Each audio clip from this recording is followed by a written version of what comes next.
Good evening, folks. We'll let a few more folks come in. We just finished a closed session, so our counselors are logging into this meeting. It looks like we have Richard, Jack, Tom, and David. So we do have a full group, but let's just let folks, a few more folks call in. So we'll start in about 2 minutes.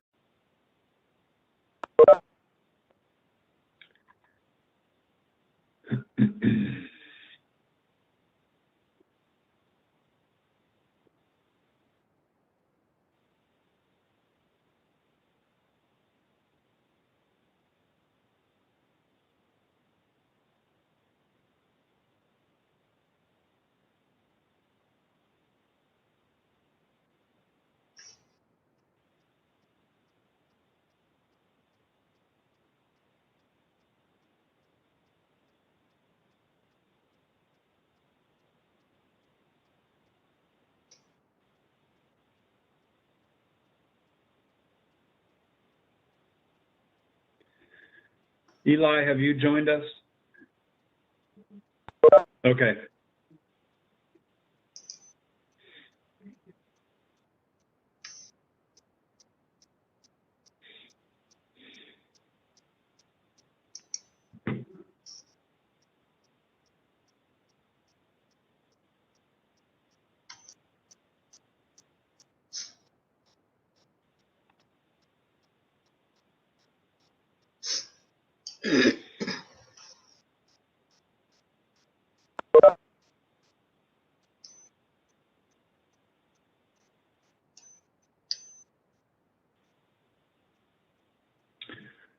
All right, I'm going to go ahead and call the meeting to order. It's shortly after 6 o'clock.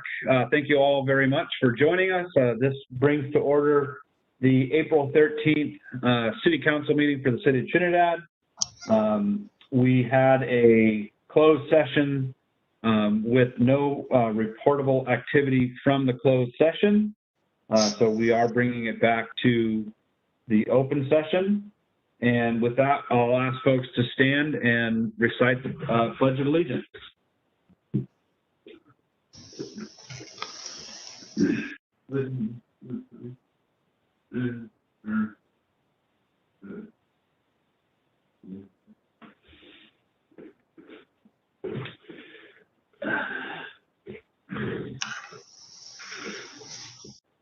All right. We have our first order of business today is to have an approval of the agenda. Any discussion on tonight's agenda from the council?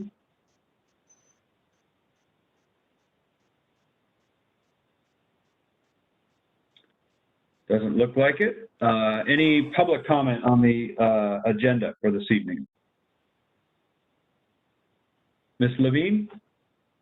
I don't know if this is the time to say it, but I would like to volunteer to be a member of the Water Advisory Board. We'll get to that. Right now, we're going to go through some sort of city business and just talk about the agenda. So we will definitely entertain your interest when that agenda item comes up. Tom, go ahead. I didn't get unmuted when you said something. I was curious as to whether we will need legal advice on item number 5, which is the overnight parking. And if so, if we should move item number 5 to be discussed after item number 1. I don't know if that's the case. Russ, I believe you're on the call. Do you see a place for you to join us in that conversation? Yes, if the council would like me to be present. Moving it up to item 2 would be convenient. That's a nice way of saying it. Yes, I agree that moving item number 5 up to the second item is a good idea. Do we have other input on that from the council? Is that a motion, or does that? Yeah, I move Yeah. item number 5 to number 2. And I'll second that. Excellent. And again, Russ, I'm going to ask for your input on these routine sorts of votes. Other meetings I've been going to, we've simply asked for any no votes or abstentions instead of doing a roll call vote. Are you comfortable with that? Yeah, our typical advice has been during the COVID, and there's actually been some direction out there to actually request a roll call vote while we're on these Zoom meetings or WebEx meetings, just for certainty and clarity of record. So a little bit procedural nature, but would recommend a quick roll call vote on that. Good enough for me. So Gabe, are you able to do a roll call vote, or do you want? Yeah, it's probably better if you do. So we have a motion to approve the agenda, moving item number 5 up to the second item with a first and a second. First from Tom, second from David. And we'll move to the roll call vote. So we'll start with Councilmember West, Yes. Pompous, You Yes. Sorry, yes. that's a yes. Mayor Ladwig, Yes. Councilmember Grover, yes. and Councilmember Davies. Yes. That's Thank 5. you, Gabe.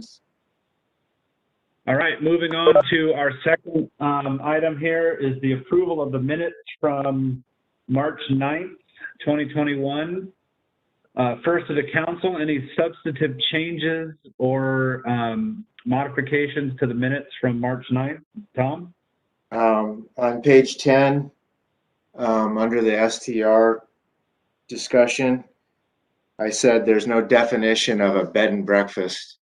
In the minutes, it says STR. That's it. You get that, Gabe? Yes, thank you, Tom. Okay. Yep. Other substantive changes from the minutes from March 9th? Any public comment regarding the minutes from March 9th?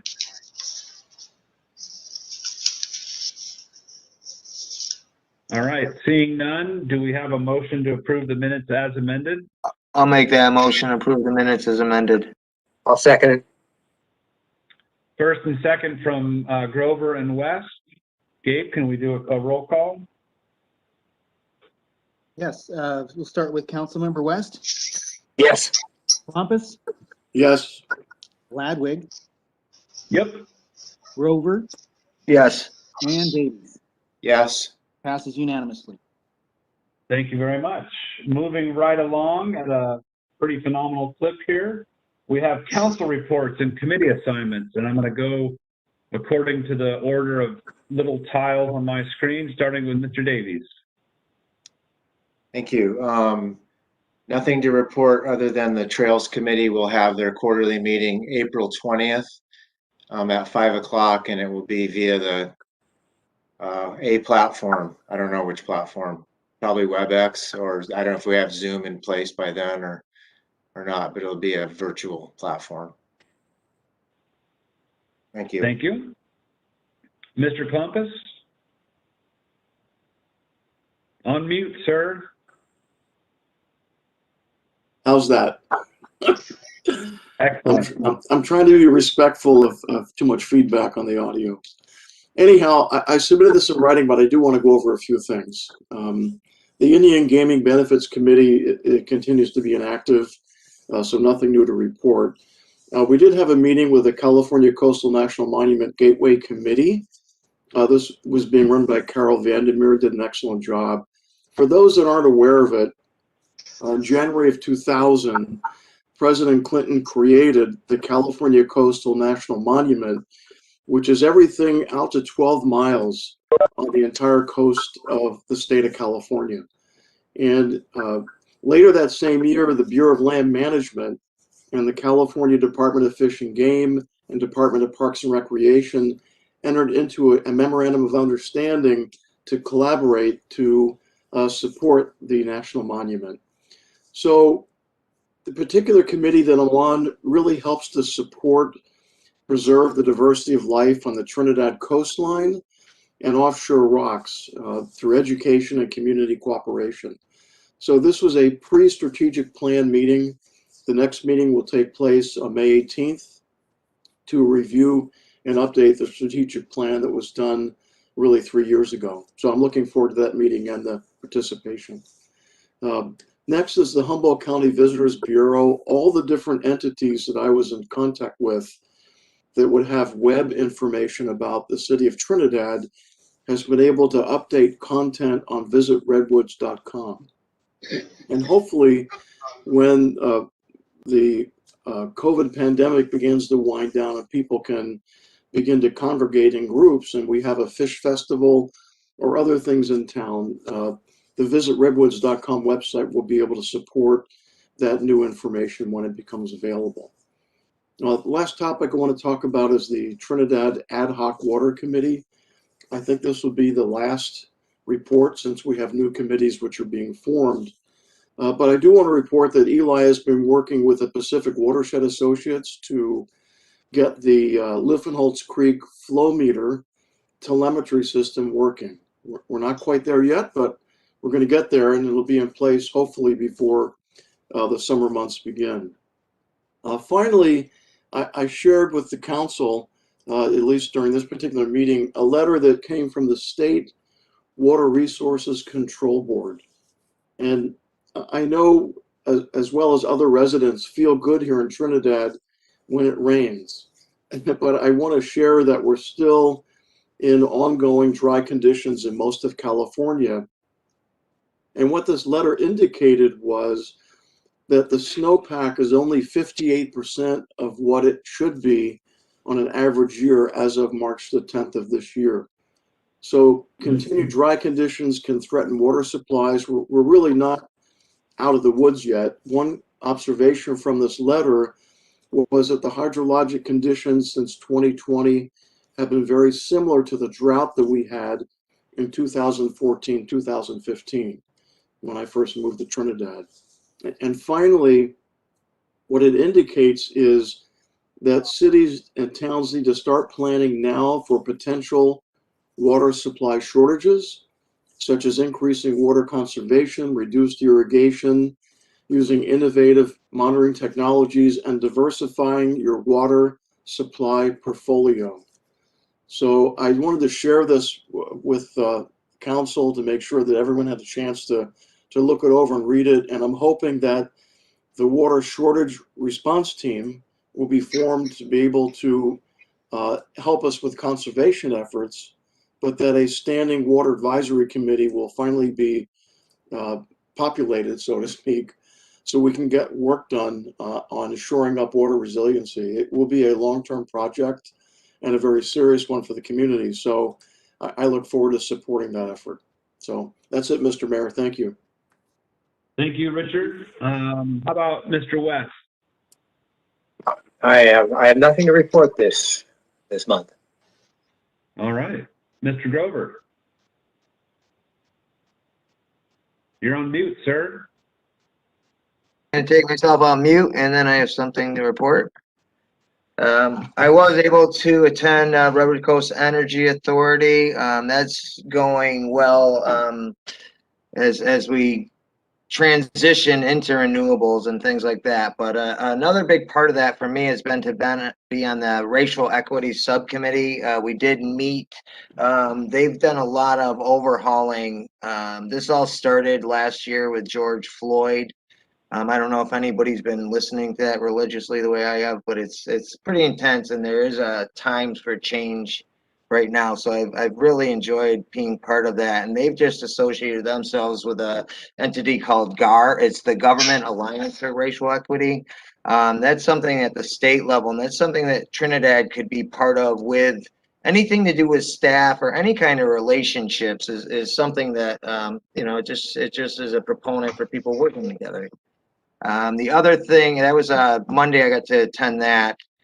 The first offshore wind subcommittee will be on the 26th. That's my long-term goal, was to be involved in that. So I'm really looking forward to starting in that and implementing some of the education I got decades ago, hopefully. And I'll be bringing back updates to that and how that's going to be a major part of Humboldt's energy system. And it's all the studies, it's very, it's a best looking thing. And there's also things with the biofuel. We're looking at nanocellulose use and other methods instead of burning the biofuel we have here, because the particulates in the air are just as bad as carbon emissions, just at a different level. And they actually use particular rubber to get it burning hot enough, sometimes the wood. So that wasn't very encouraging to find out stuff like that. But I'm looking forward to that. We can also use it in the woods when we keep our woods thin, and that's also part of the traditional ecological knowledge that we want to integrate with like things like prescribed burn and forest thinning, and we can integrate the bio fuel into that for CO2 sequestration as well. So that's it for my report this week. Thanks. Thank you very much, Mr. Grover. I was able to participate in the Redwood Region Economic Development. We are an incredibly busy group believe it or not, this last year. Quite a few loans, the Scotia Inn, revitalization, lots of different things going on. And so it's good to be part of that. And then this is my monthly chance to give a shout out to Mary and Dorothy for their continued efforts in keeping Trinidad looking spick and span, very clean, and appreciate their daily efforts in keeping the city beautiful. And then I'm also part of a traffic safety group. We're only going to meet 6 times. It's a short, sort of very directed effort, multi-agency effort to develop an education program around traffic safety, very similar to the click it or ticket efforts that happened back in the day to help people start wearing their seatbelt. So it's a county-wide effort to address traffic concerns, identifying hot spots where traffic safety is especially concerning, and also an education program. So I'm looking forward to reporting on that in the future. That does it for our council report. One more thing. I'm encouraged that the county health officer, Ian Hoffman, is starting to generate some guidance for cities and other folks, but especially for cities and municipalities to resume in-person meetings. So just want to keep that on everybody's radar that we're getting close with some good recommendations coming soon. So just wanted to put that out there. Let's move on to staff reports. Eli, can you give us your report, please? Sure. So I do have a city manager's report in the agenda packet, and I have a couple things to add to that. But first of all, I'll mention a few of the items in the report. Our downtown pedestrian connectivity project began yesterday along Trinity Street.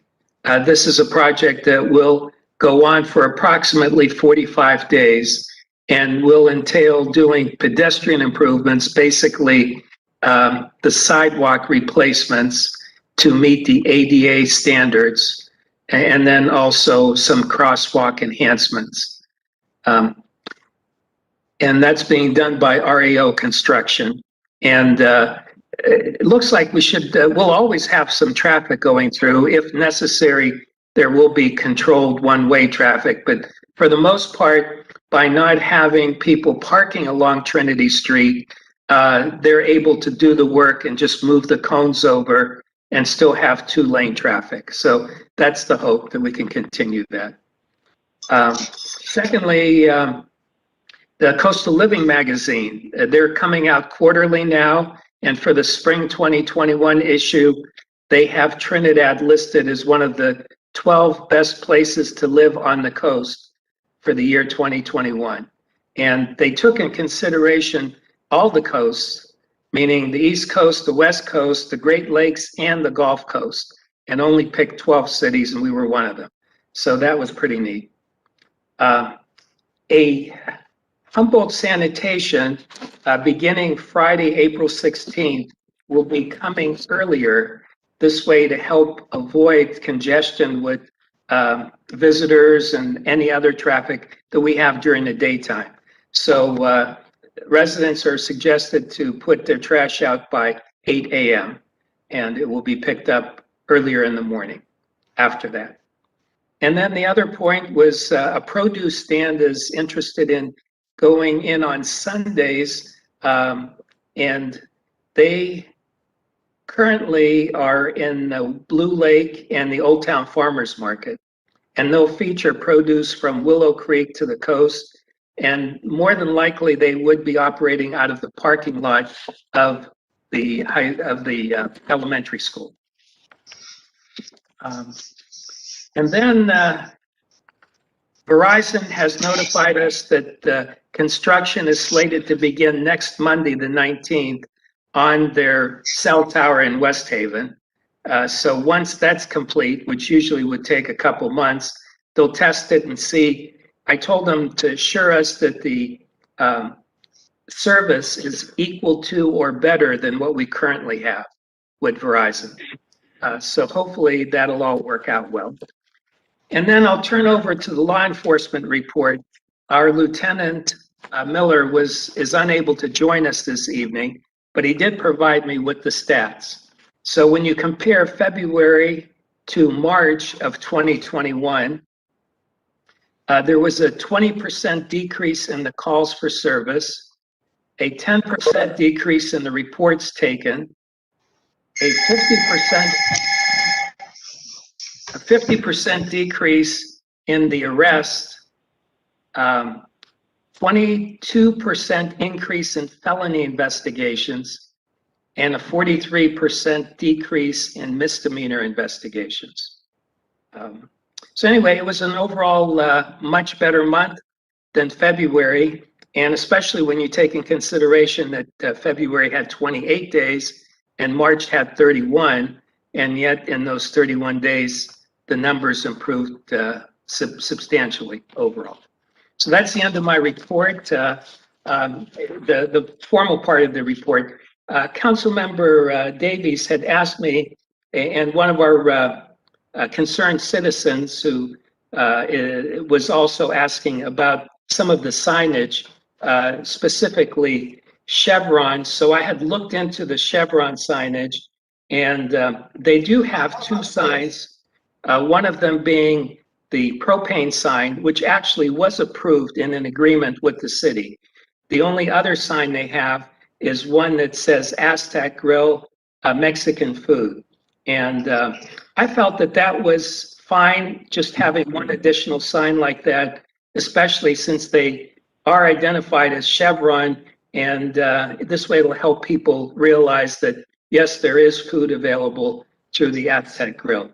Otherwise, there was questions asked regarding some of the displayed large flags that say open, that are several of them around town. As long as there are no other temporary signs, I felt that that was appropriate. And in one case, I did see some other signs for one of the businesses. So those other signs will have to be removed. But just the one sign is fine per the code, because the code does allow for a freestanding sign that would fall within a certain height, and also a total amount of advertising. So I think it's good, especially in this era right after COVID, where some of these businesses are open and maybe they might have some different hours than they normally would have. So I think it's good to let the public know that they are open when they are open. And the other thing was mentioning about some of the STRs, and specifically two of them. And when I looked at them, because of the situation in both of those STRs, we had approved the signage that they have in the past, because it's not physically attached to the building, but it is still on the STR property.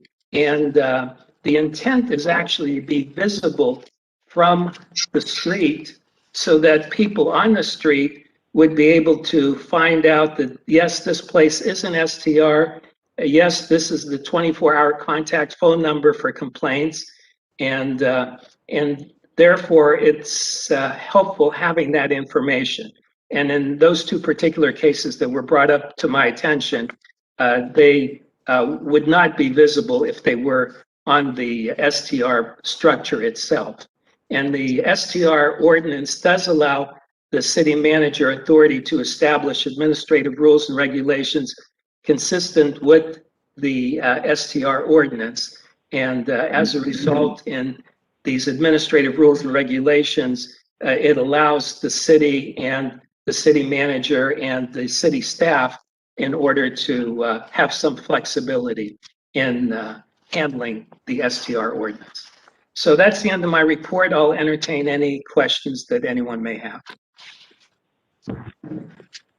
I'd just like to ask you not to exercise too much flexibility when you're interpreting an ordinance, especially when there's very specific requirements in the ordinance. You're going down a slippery slope with many different exceptions. Okay, thank you. Other questions or comments for Eli? All right, thank you very much for that report. We will move on to items from the floor. At this time, and I like to read this just to get it right. At this time, members of the public may comment on items not appearing on the agenda. Individual comments will be limited to 3 minutes or less. Comments should be directed to the council as a whole and not to individual council members or staff. Council and staff responses will be minimal for non-agenda items. At this point, do we have any items from the floor?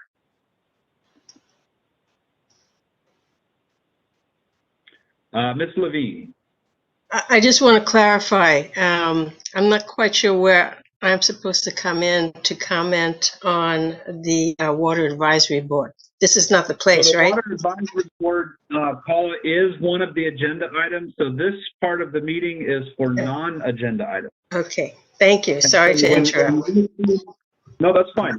When you see Number the 6. discussion, number 6, discussion decision regarding the establishment of the Water Advisory, that's when you'll have a chance to speak. Okay, thank you. Yep. Other items from the floor. David, did I see your hand go up? My hand? No, I was putting number 6 up for the agenda item of the water advisory. Got it. All right. Seeing none for items from the floor, we will move on to the consent agenda. Again, I'd like to read it to make sure I cover it. All matters on the consent agenda are considered routine by the City Council and are enacted in one motion. There is no separate discussion of any of these items. If discussion is requested by any council member, that item is removed from the consent calendar and considered separately. A single opportunity for public comment on the consent agenda is available to the public. So at this point, I'll ask the councilors about any substantive changes that they want to make to, or if they want to pull rather, any of the consent agenda items for discussion. Seeing none, any public comment on the consent agenda? I think this is where I come in. Not yet, Paula. No, Yet. sorry. Okay. How about this, Paula? I'll call on you when it's time. That's a great idea. There you go. Any public comment on the consent agenda? All right. Hearing and seeing none, do we have a motion to approve the consent agenda? I'll make a motion that we approve the consent agenda. I'll second that. First from Grover, second from Klumpus. Gabe, can you give us a roll call vote, please? Yes, sir. We'll start Councilmember West, Yes. Klumpus, Yes. Ladwig, Yes. Grover, Yes. and Davies. Yes. Passes unanimously. Thank you, Gabe. So at this point, I am going to turn the leadership of the meeting over to our Mayor Pro Tem, because the first item, discussion decision regarding the March 9th, 2021 City Council decision to impose a moratorium on issuing new short-term rental license as a short-term rental owner, I will recuse myself. So Jack, I turn it over to you. Okay, thank you, Mayor. Last month meeting, we made a motion to apply a moratorium on filling available STR licenses until the STR ordinance and general plan had been thoroughly reviewed, revised, and adopted by the city and coastal commission. And so we have, we're going to come back to that. And I think this is time to go to Russ Gans, if he could explain a little bit about why we need to come back to this. Yes, thank you. Thank the council. Yeah, the short of it, and just kind of a brief synopsis, is there is a very specific ordinance that the city has adopted applicable to the STR protocol. And within the ordinance, Ordinance 2016-03, it has very specific recitals in terms of what are permissible numbers of STRs in the various zone categories. So the procedure to amend an ordinance, and this would constitute an amendment to an ordinance, where the ordinance is very clear on what is allowed and permitted, subject to a wait list as vacancies become available within those designated density areas. Very specific protocol. So the recommendation is, if the city does want to modify the existing ordinance, basically to preclude existence of the wait list or specifically cap with no further filling of STR licenses pursuant to the existing ordinance, would recommend that the council, if that's the council's prerogative, to direct staff to go ahead and propose an ordinance amendment and bring it back to the council for a first and second reading. Don't believe there's any requisite urgency to avoid a first and second full adoption protocol for an ordinance amendment. Again, an ordinance needs to be amended in the same manner as adopted, which does require a first and second reading as to the language to amend. So point of procedure that when called to our attention, would recommend that the council proceed by way of formal ordinance amendment if it wants to adopt a form of moratorium previously proposed, expressed. Oh, thank you, Mr. Gans. So our job now is to look back at the ordinance. We can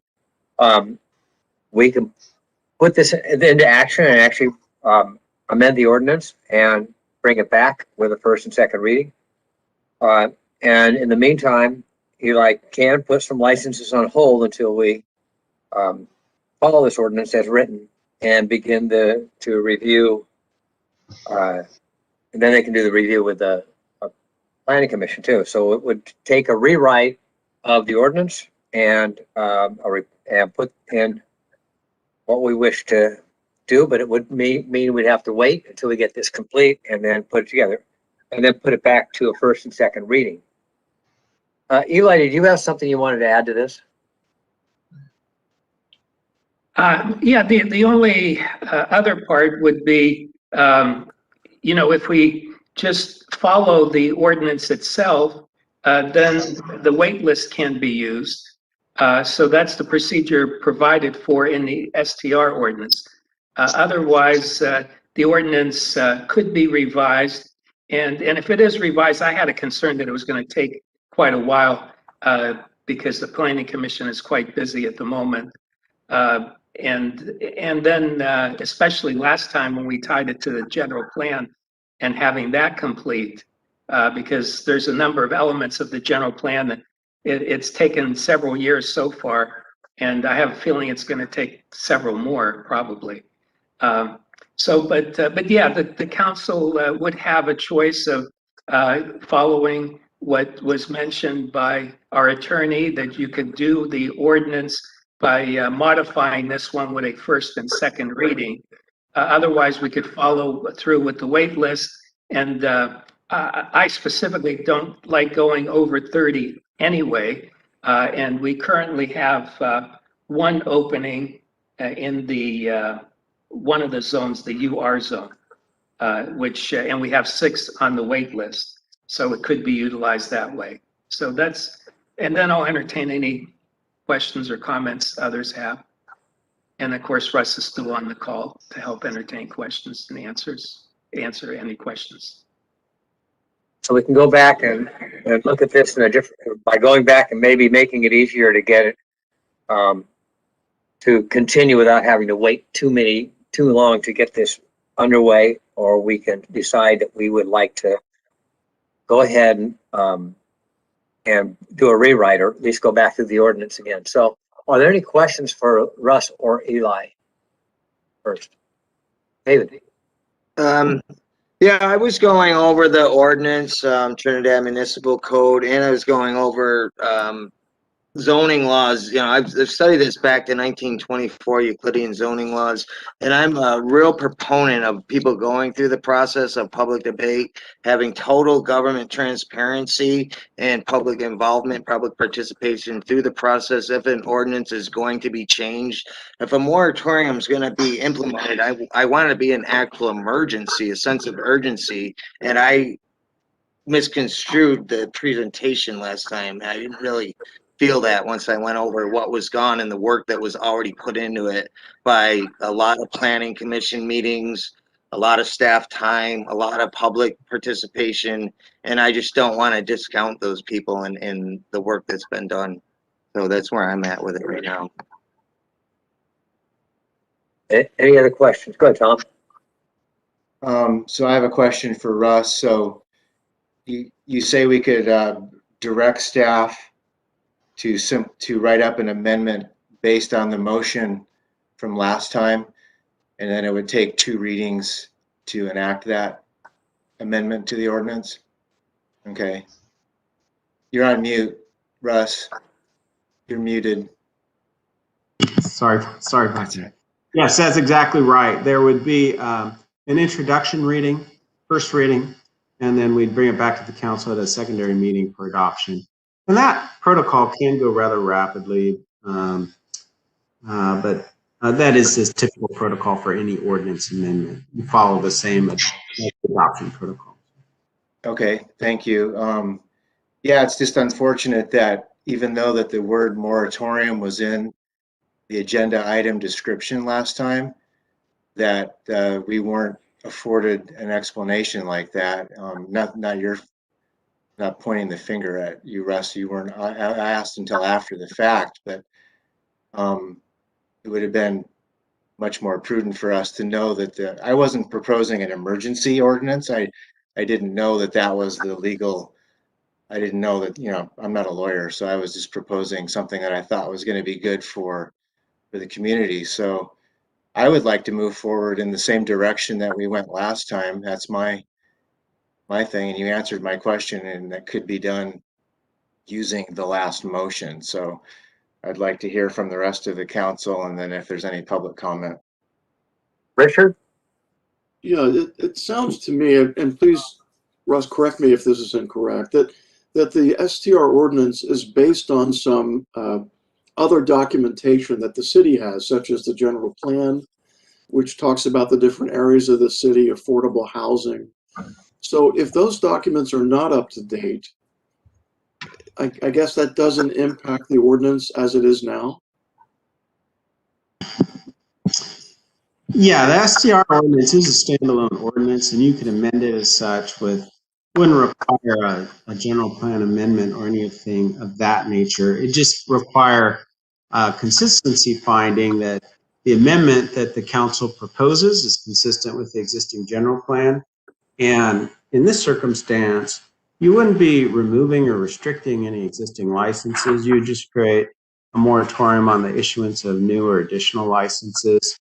And in essence, accepting the existing limitations that you've already imposed by way of ordinance, and in essence, putting a moratorium on any waitlist filling for additional STRs. So although there might have been a lot of history that's gone into the ordinance preparation, the proposed amendment would not violate the general plan. So you could adopt. Thank you. And I'll just add that I think it's a good idea that we get the STR ordinance in place. I do have an issue with waiting for the general plan because that waits so long, and that was the only issue I had with it.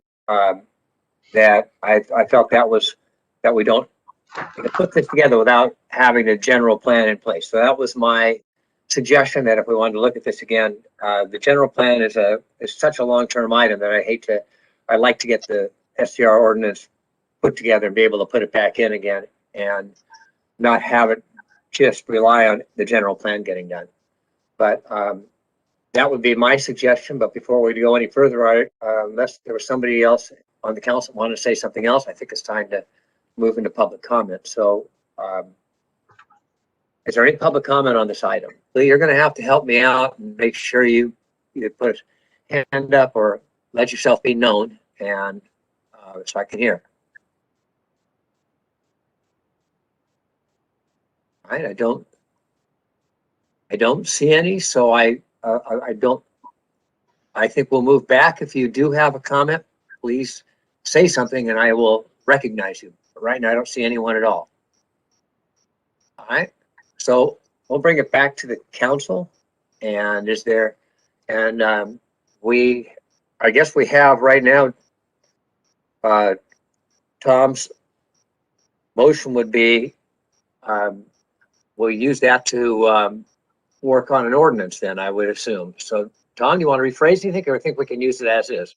I could rephrase it, and I'd also like to just remind everyone that the ordinance was said to be reviewed after 2 years, and I believe it's been almost 5. So we're well over the time limit for that, and that is the reason, one of the main reasons that I brought this forward last time.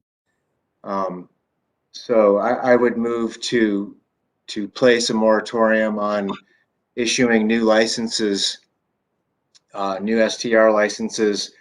And I hear you, Jack. So until the short-term rental ordinance has been amended and reviewed, possibly amended, but for sure reviewed. So that would be the motion. And I just wanted to point out to you guys that we still have an issue with visitor services being designated affordable housing in this town, and that just, no one seems to have an answer, and I just don't think because we can't find an answer to that question, we can't move on. And that's the reason I put it in I attached the general plan idea to it, because we need to know the housing situation before we just start letting houses be turned into short-term rentals. With 15% of our housing stock is designated short-term rentals. And in a housing crisis in this state, it is not a responsible thing to do, in my opinion. I've seen what's happened in this town during COVID when short-term rentals were not allowed to be used. We have families moving into these places. We have neighborhoods establishing again. You heard someone that has 2 houses that could easily get on this list, chooses to rent them to local people that walk to work. And in our general plan, it says we need to keep the character of the town as a small fishing village with single family owner houses. And by giving over to short-term rentals, that is not going in, that is not abiding by our general plan. So those are my comments and my motion. Tom, could I go back over the motion one more time? I want to be clear about what you said. In comparison to your last one, I'm just wondering if you said everything you needed to. So I would really like, I don't know, I would like to attach the general plan onto it, but I'm hearing that some people are really not willing to do that. So my motion is to apply a moratorium on filling available STR licenses until the STR ordinance is reviewed and possibly amended. Would you want to add by the City and Coastal Commission? Because you did that last time. I just wanted to be sure. Yeah, by the City and Coastal Commission. Thank you. Because the Coastal Commission has to review and approve of the ordinance, and so does the council. All right. Any other? Go ahead, David. Yeah, I'm more comfortable with that too, and I understand too the coastal commission doing that. And it seems like it'll concentrate it more, and it might actually get to where you want it to be quicker too. So, yeah, that makes sense. Richard? I agree. It makes sense. And then hopefully it will stimulate getting the short-term rental ordinance reviewed. If it should be done every 2 years and it's been 5, then it's overdue. All right, well, is there any other comment to be made, or? I have one. Did I hear a second? Did someone Sure. second that? No, we haven't. Okay. But then I have a comment. I would also like to make sure that in the meantime, because this is going to take a couple readings, that we are not moving ahead and issuing licenses to people that may be on a wait list or waiting for a lottery. Yeah, that's true. We will not be issuing any new licenses off the wait list as long as the council is planning on a moratorium. Thank you. Okay, so do we have a motion? We got a motion and a second, so we're up to a vote. So Gabe, could you take a vote for us? Can we read the motion out loud again to make sure we all have it? Yeah, I was going to ask for that too. Yeah, so what I've got is a motion by Councilmember Davies, seconded by Klompus. Did I get that right? Yes. Okay. To apply or place a moratorium on issuing new licenses until the STR ordinance is amended or reviewed by the city and the coastal commission. Okay, is that satisfactory? That's what I thought it was. Yeah, and maybe do we need to write approved? We have, I can add that. Roll call, right? wait a minute. Yeah, we'll get that in there. Tom, you okay with that? Yes, I am. Okay, and Gabe, could you do a roll call vote, please? Yeah, we'll start with Councilmember West. Yes. Klompus. Yes. Okay. Ladwig. Oh, he's recused. Sorry, excuse me. Grover. Yes. Davies. Yes. Passes 4-1 with 1 recusal. And just briefly, when preparing this draft ordinance for introduction and first reading, we will consult the city planner on confirmation of the consistency determination. But you'll see that in the draft ordinance amendment, that a declaration that is deemed consistent with the general plan. We'll seek confirmation from the planner as well on that. Okay? Thank you. Of the housing. Okay, then we're ready to move on, and we're going to, Mayor Ladwig should be back. It's going to be the discussion and decision regarding Resolution 2021-04, installation of no overnight parking or camping signs on Edwards and Hector Streets. So, Thank Mayor you very Ladwig, much, you're on. Jack.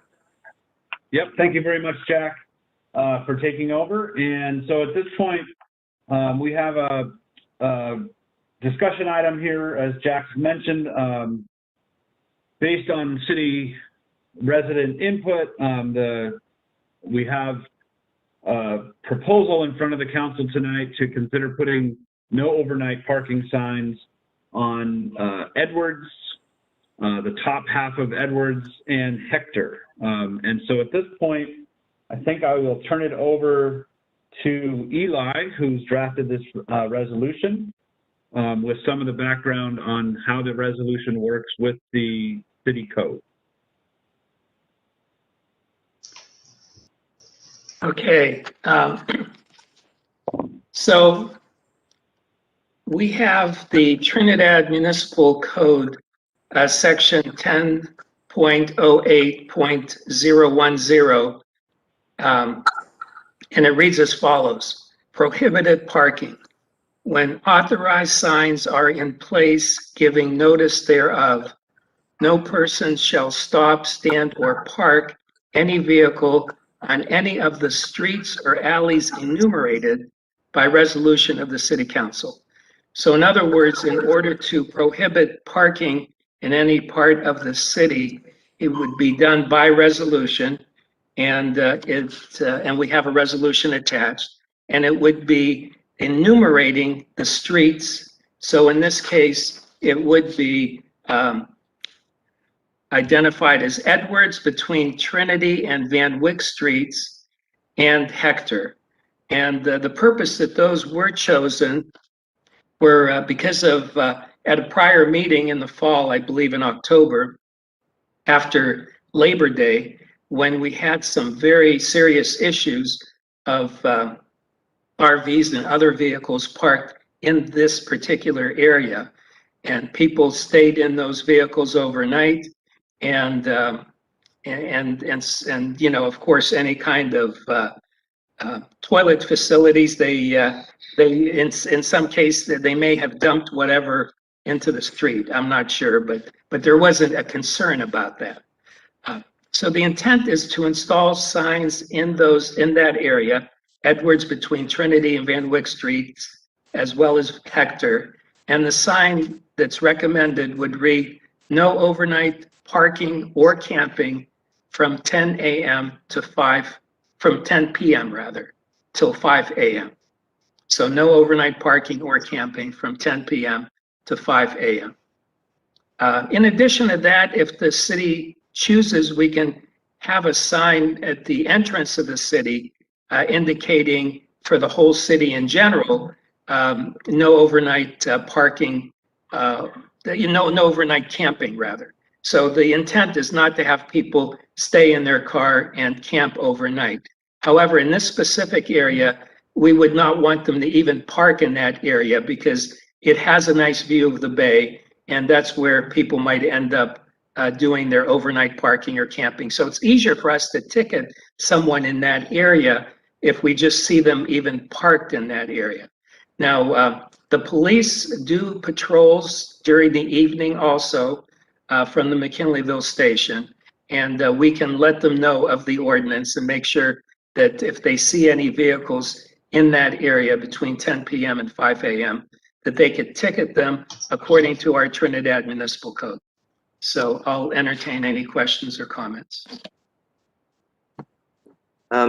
These are just those, the red rectangular signs like we see regular little parking signs. They just have the font that says no overnight parking or camping, or is there's, I'm just thinking of, because I know people don't like big signs, but we do have to have it big enough so you see it.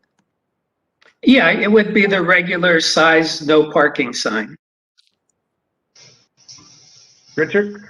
Yeah, I have a question. Just, and I know there's going to be public feedback on this, but what I've begun to understand that if you restrict RV parking on Trinity or Edwards, then they're just going to go somewhere else in the city.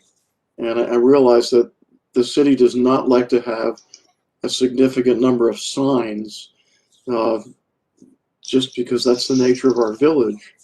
But it would make more sense if you're going to have the ability to limit RV parking on the streets. It should be on all the streets. Why just pick those two and then have the RV parkers see the sign and go, okay, I'll just go 1 block west or east and I'll be fine. So just some feedback about whether you want to encompass the entire town of RV parking. We do have an RV park in town. It may be full, but we have one. But I'd rather not see people park on the streets just because it's free and it's wonderful and it's beautiful. But that's really not what I'm expecting here. Thank you. And just to be clear, Richard, it's not RV parking that we're limiting, it's all overnight parking. So folks were living in their cars, RVs, vans, sprinters, everything. So it's meant to be a general overnight parking in this location. So just want to make that clarification. And then Eli did mention signs at the entrance to town saying no overnight camping, sleeping in your vehicles, however we need to word it, from 10 p.m. to 5 a.m. in the entire city. And so really we have two different things working here. Thank you for the clarification. Yep, thank you. That's what I like too, the one that when you first arrive to the city, it's a blanket statement. It's very helpful.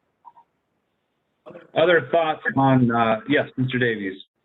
So I wasn't aware that there was thinking of putting another sign in saying in the entire city, which is encouraging, but I've also been doing a little research and I noticed that City of Eureka went through this issue for months. So I'd like to hear if our attorney has any ideas on this before we make any more decisions. Yeah, so obviously reviewing this matter when asked to participate focused on the limited resolution proposed, which is both adequate and a good example contrasted to the previous agenda item. It is totally permissible by ordinance. We're not changing the ordinance. In fact, the ordinance specifically contemplates that the city council by resolution will identify those areas within the city that are appropriate for no parking prohibitions. As to the issue Councilmember Davies raises, that is a very convoluted and changing area of law. There's a new federal Ninth Circuit Court of Appeals case called the Boise decision that has really questioned the constitutionality of municipal ordinances that preclude overnight camping, occupancy of municipal property. And the case, in essence, interprets the law to require that as a prerequisite to the enforceability of ordinances of that nature, that the municipality first identify and have available homeless shelters available to the cited party and demonstrate the availability of this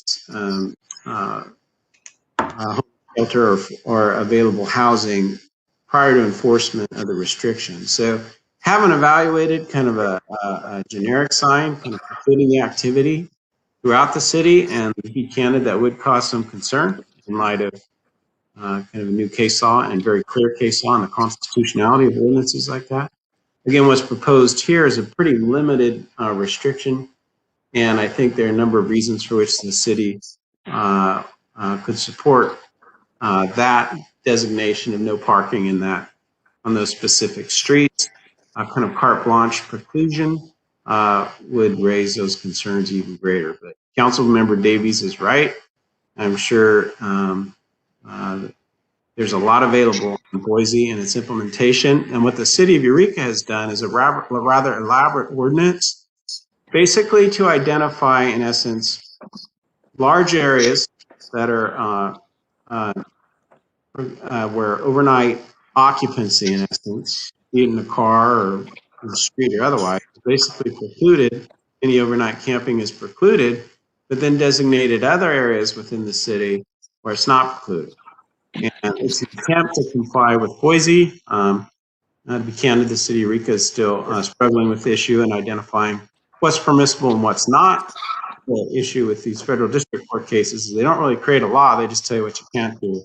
And then the municipality has to try and decide, well, what's within the bounds of that constitutional protection. So very involved area, although I think tonight's proposed resolution pretty discreet on the council's safety. Thank you, Russ. Other comments or questions from the council?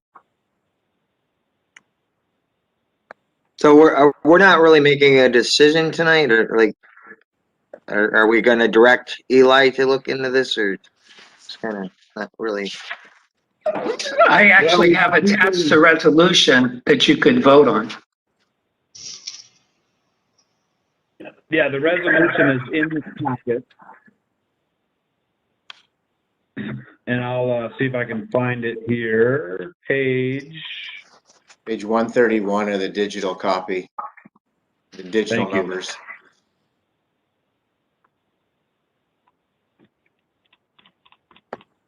I just want to make sure that the resolution, that what we're voting on here. All right. So the resolution is no overnight parking Edwards between Trinity, Van Wyck, and Hector. So it doesn't mention anything about the general sign at the beginning of town. Instead, it's as the resolution appears in our packet. It's Okay. limited to just the two places, the Edwards and Hector. So, So, we still have public Okay. comment, Tony. pardon? We're still waiting for public comment, right? Correct. I'm gonna move to public comment here. It sounds like the council is ready for that. So let me open it up to the public for comment regarding this agenda item.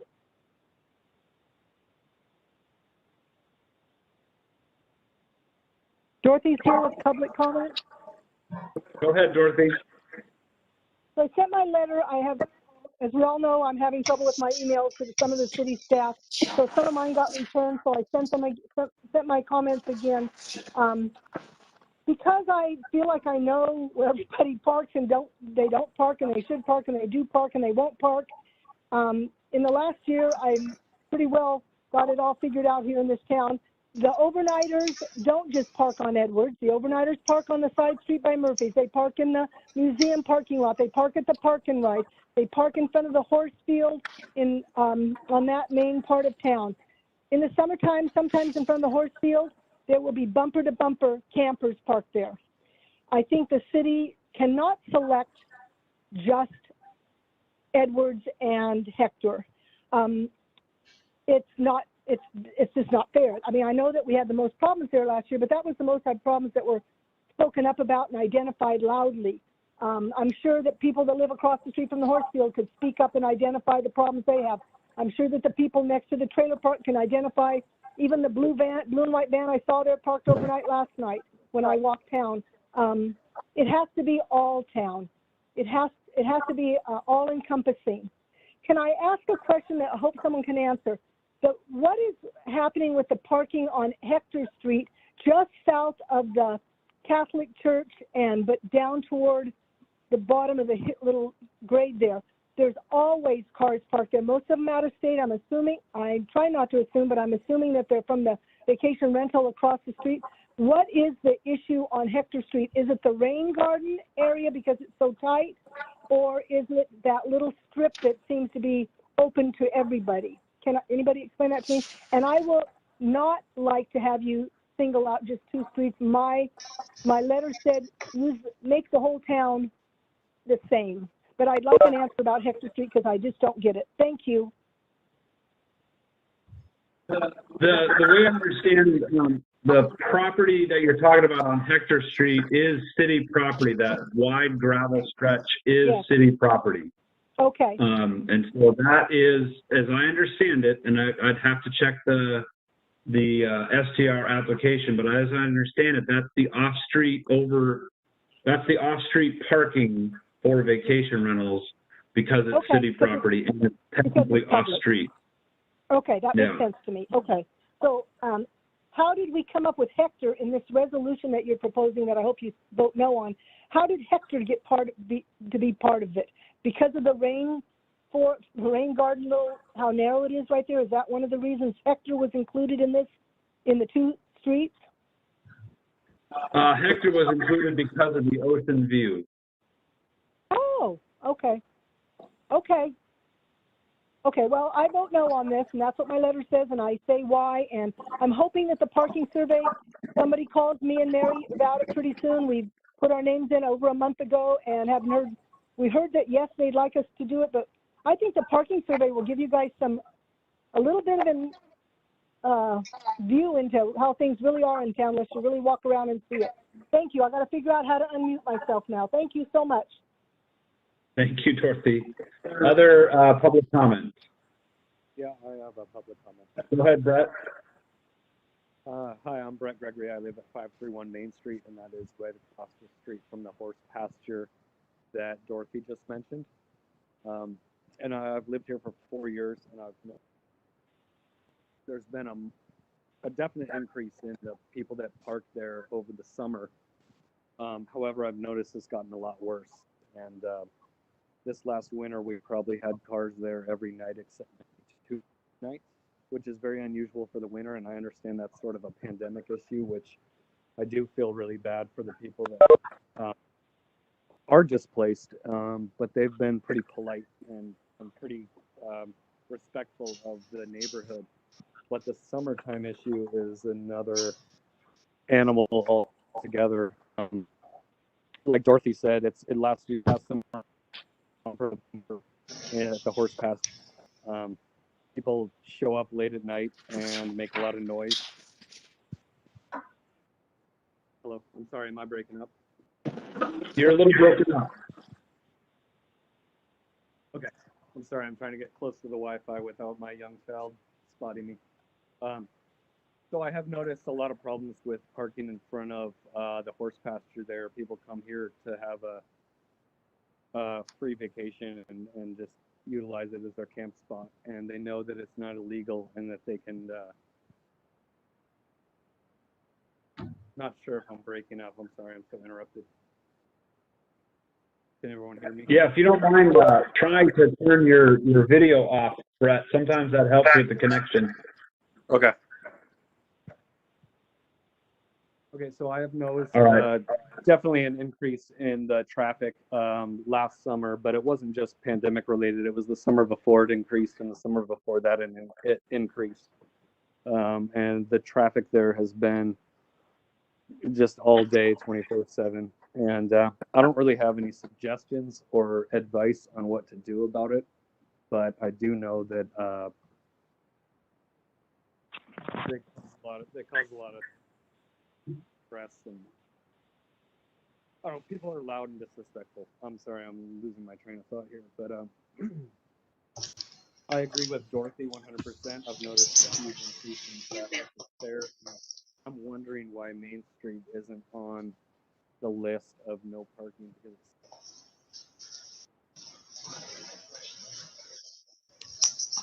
All right, Brett. I think I heard you say that you're curious if Main Street should be added to the resolution. Is that what you said? yeah, I can't help but feel like with a park and ride right up the street and a rest stop just a couple miles up the freeway, why there wouldn't be a more appropriate place to park and camp overnight in a designated area. Okay. Does anyone know if it's allowed to park overnight in a park and ride? Is that one of the allowed uses of a park and ride? Yeah, that's one of the allowed uses. Sometimes It's people. no camping overnight in our town at the park and No rides. on camping both of them. overnight in our town. No. Yeah, I'm just saying they can park their vehicle, not that they could stay in their vehicle. Normally, people would park with a park and ride and then travel somewhere and then come back and get their car. And part of the purpose is to help get some cars off of the roads so that this way, when someone's traveling, they could actually end up, ride sharing for part of their trip. Because I asked because one of the comments that Russ made was if you limit people's access to camp overnight, you have to provide an alternative. At least that's what's generating out of this Boise decision. And so I was just curious if that is a viable option. The rest area up the road and the park and ride can be areas that if we say you can't park here or anywhere, that we have a viable option for folks to choose. Russ, is that in line with what you were picking up from the discussion out of Boise? To some extent, yes. It's a very convoluted area of law. To the extent the city wants to consider an ordinance or restriction on overnight camping more substantial than what's proposed tonight, definitely need to fully evaluate it to provide the council a competent recommendation and opinion as to the enforceability. Very restrictive is the impact of the Boise decision.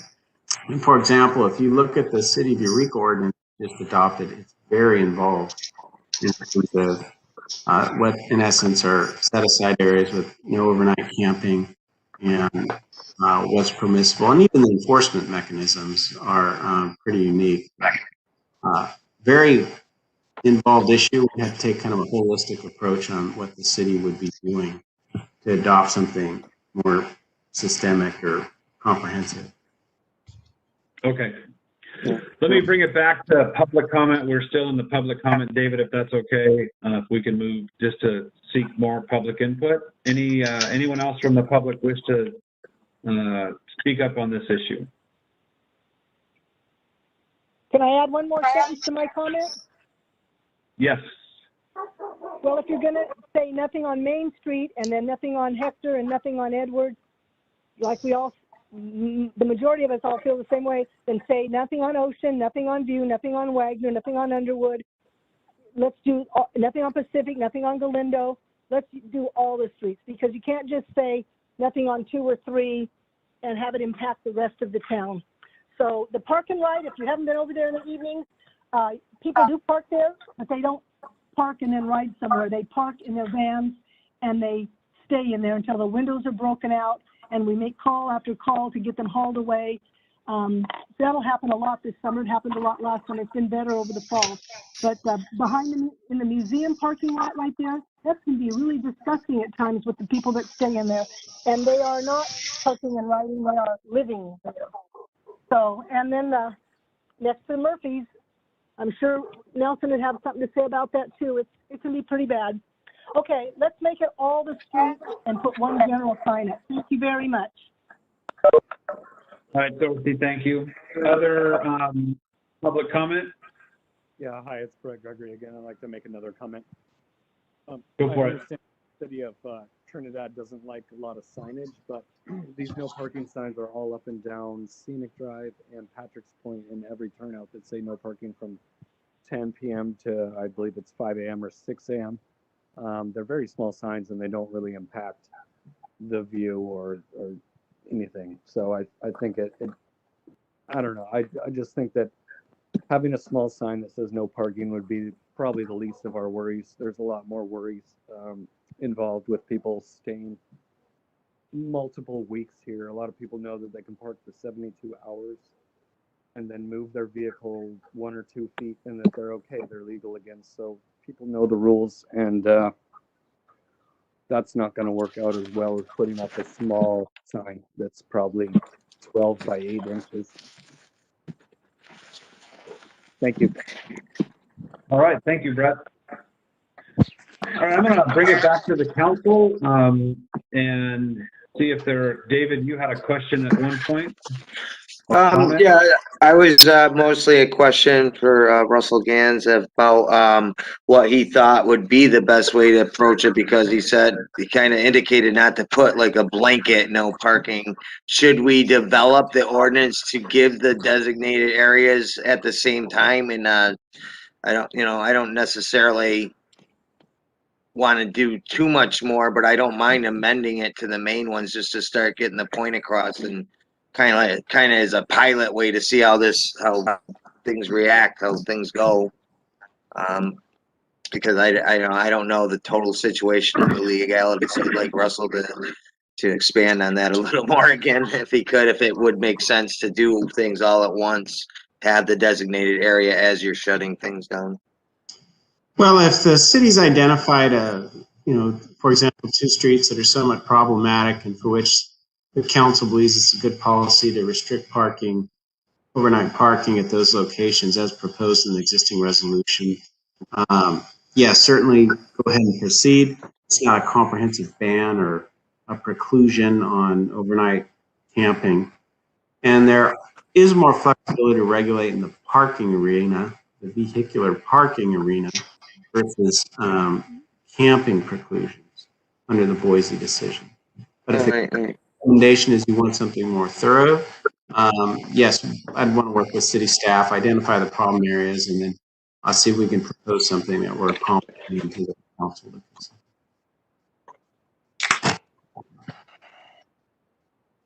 Other comments from the council?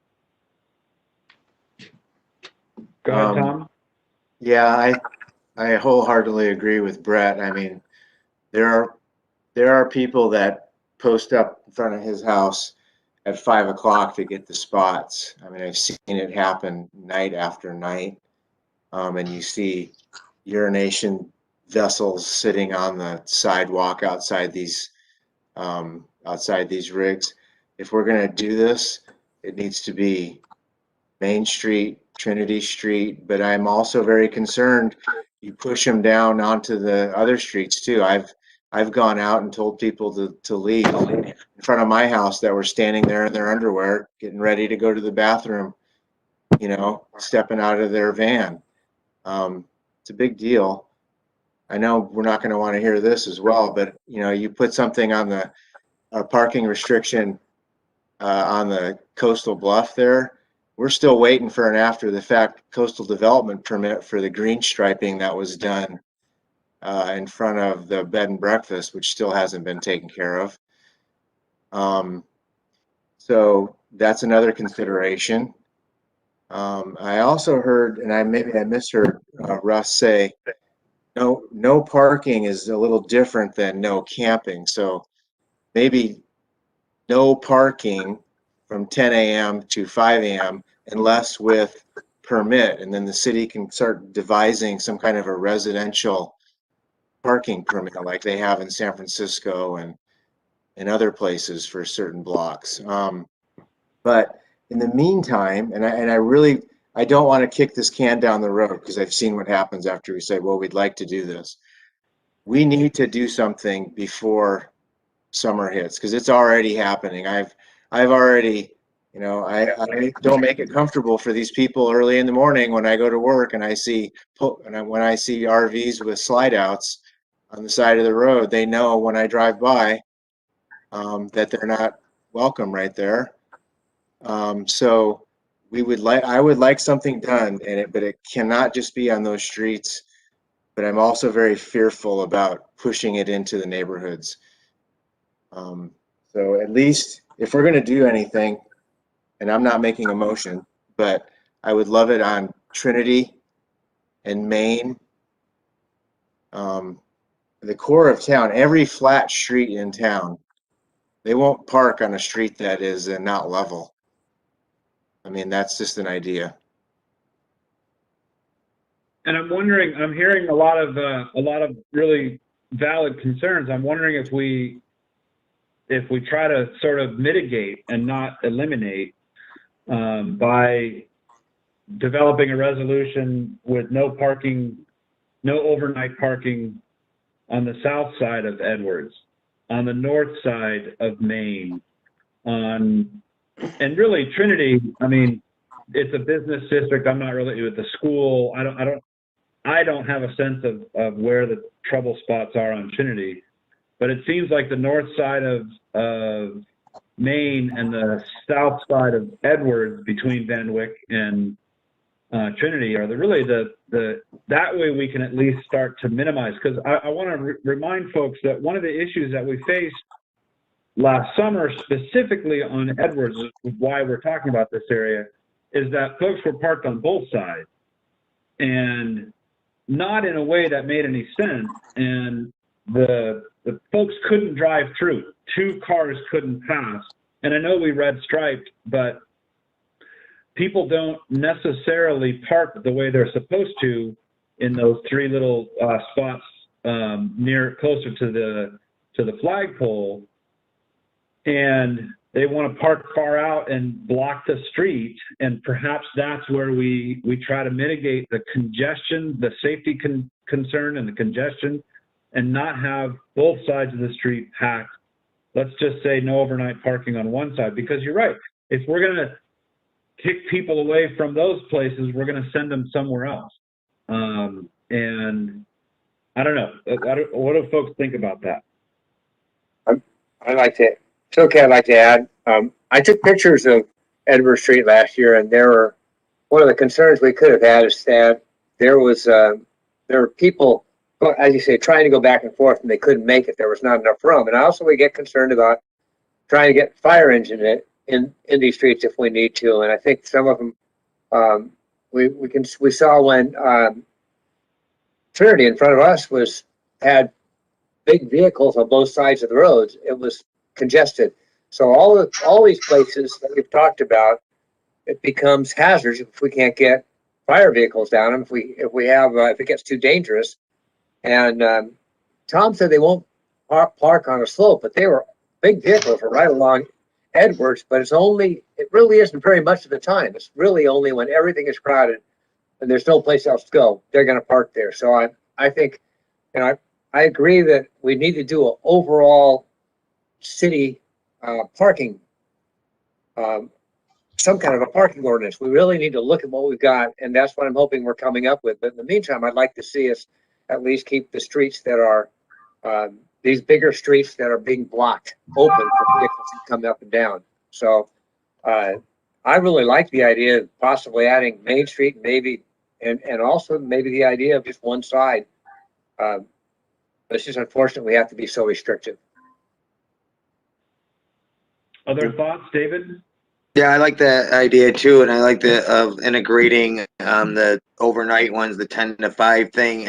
If making a blanket no camping policy is going to be an issue and give us more problems, if we can stop parking by something different font on the signs, then do that, and use the camping in the selected areas, and maybe add Main Street or whoever where there was voices of concern, and just so it sounds like we got a little bit of work to do here to come up with a viable solution that can be legal too. Well, and that is true. Are you feeling that a decision though does need to be made so that we don't, at least some action needs to be taken to prevent what we've had the last several summers in all of these different places? Yeah, like the resolution amended, is not an option for some people. Go ahead, Tom. I would like to try to mitigate the issue as best we can, and I'd like to move it back to as many streets as we can, but you have to keep in mind that now if it says no overnight parking, then if someone lives there are houses on Main Street, I know there are residents that park on the street. So now you've just taken away we don't want to turn this into a San Francisco type situation for Trinidad residents where they have to move their vehicles all the time. Opposite sides, yeah.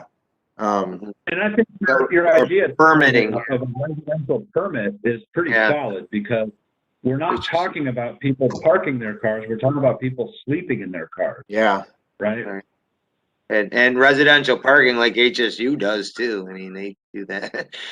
A residential parking permit for people that were in it. You wouldn't even have to charge them for it. Basically, you could just have it so that the authorities could see it. Just to identify that person as that's someone that the city knows about, and we know they're not sleeping in there. I mean, really, what I'm hearing is a concern with people camping in the streets and doing things that you do camping in the streets, not in an indoor kind of facility. Tom? So I would like to say maybe we should, and I haven't worded this as a motion yet. I'm just thinking out loud. Include Trinity and Main Street.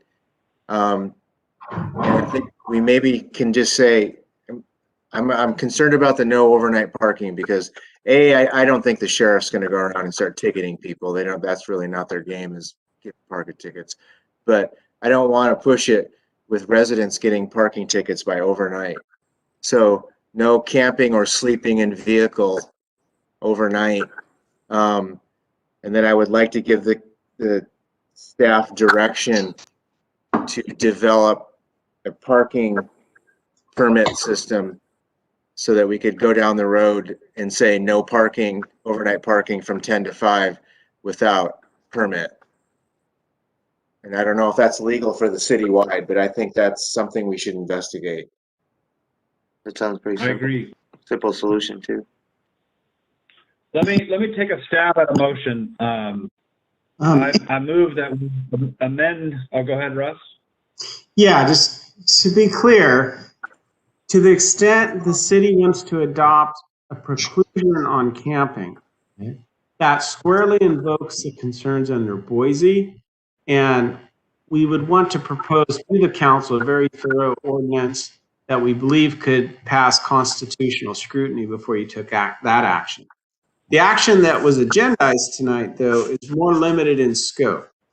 It's a preclusion on on parking vehicles, no reference to camping. It's a vehicular preclusion that's specifically authorized under your existing ordinance, i.e.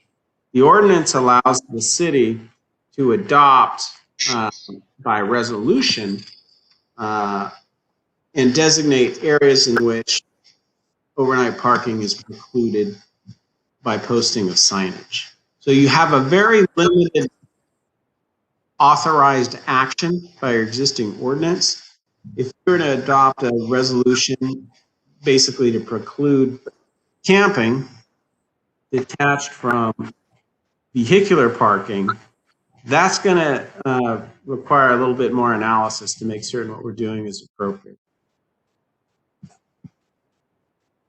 So in the proposed ordinance, resolution, the Trinidad City Council hereby prohibits overnight parking or camping on Edwards, blah, blah, blah. You're saying to take out the camping and to leave it as overnight parking, and perhaps we could then amend it to include this residential permit for, for city residents?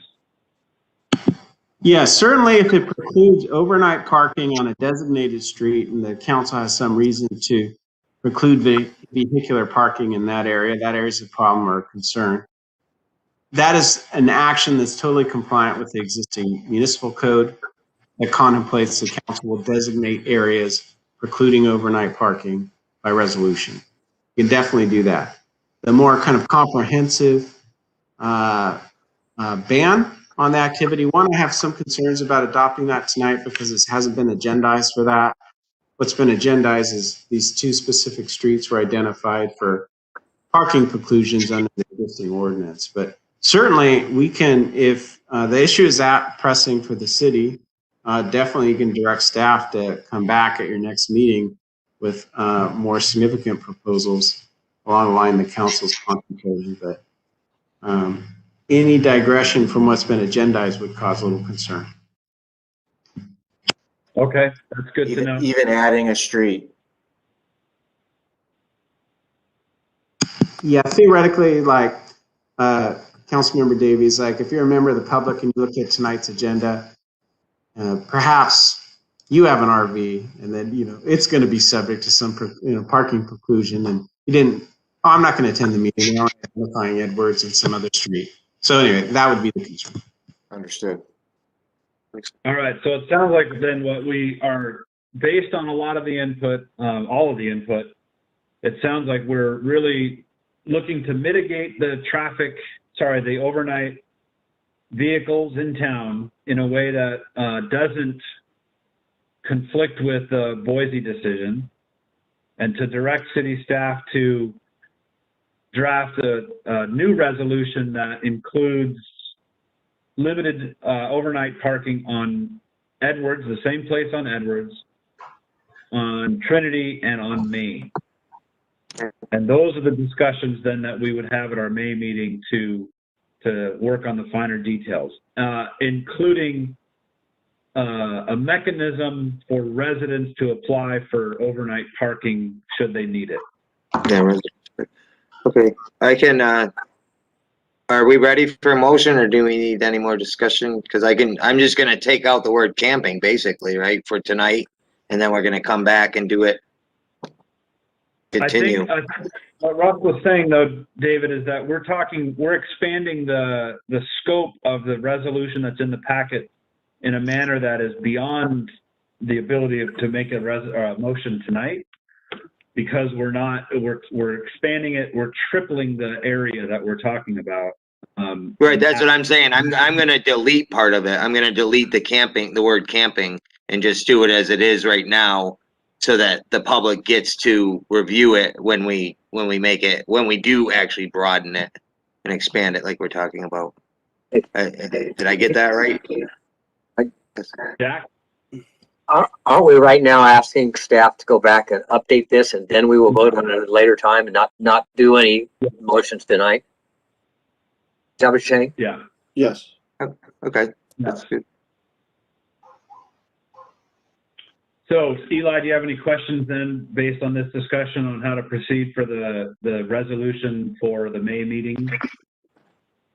Yeah, I do. So, um, so basically, you want to say no overnight parking from 10 to 5 on Edwards in a certain area. And you're also saying Trinity and Main. Personally, I would feel, you know, the area we designated specifically on Edwards was an area away from where most of the houses are. So as a result, and plus the others don't have a view.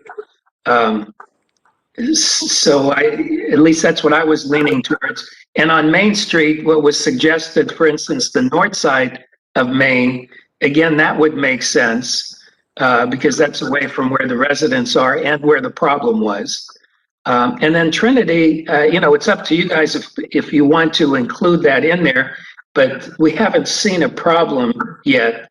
And I'm really afraid of what was mentioned by some people of, you know, starting to push people towards View and Ocean and Underwood.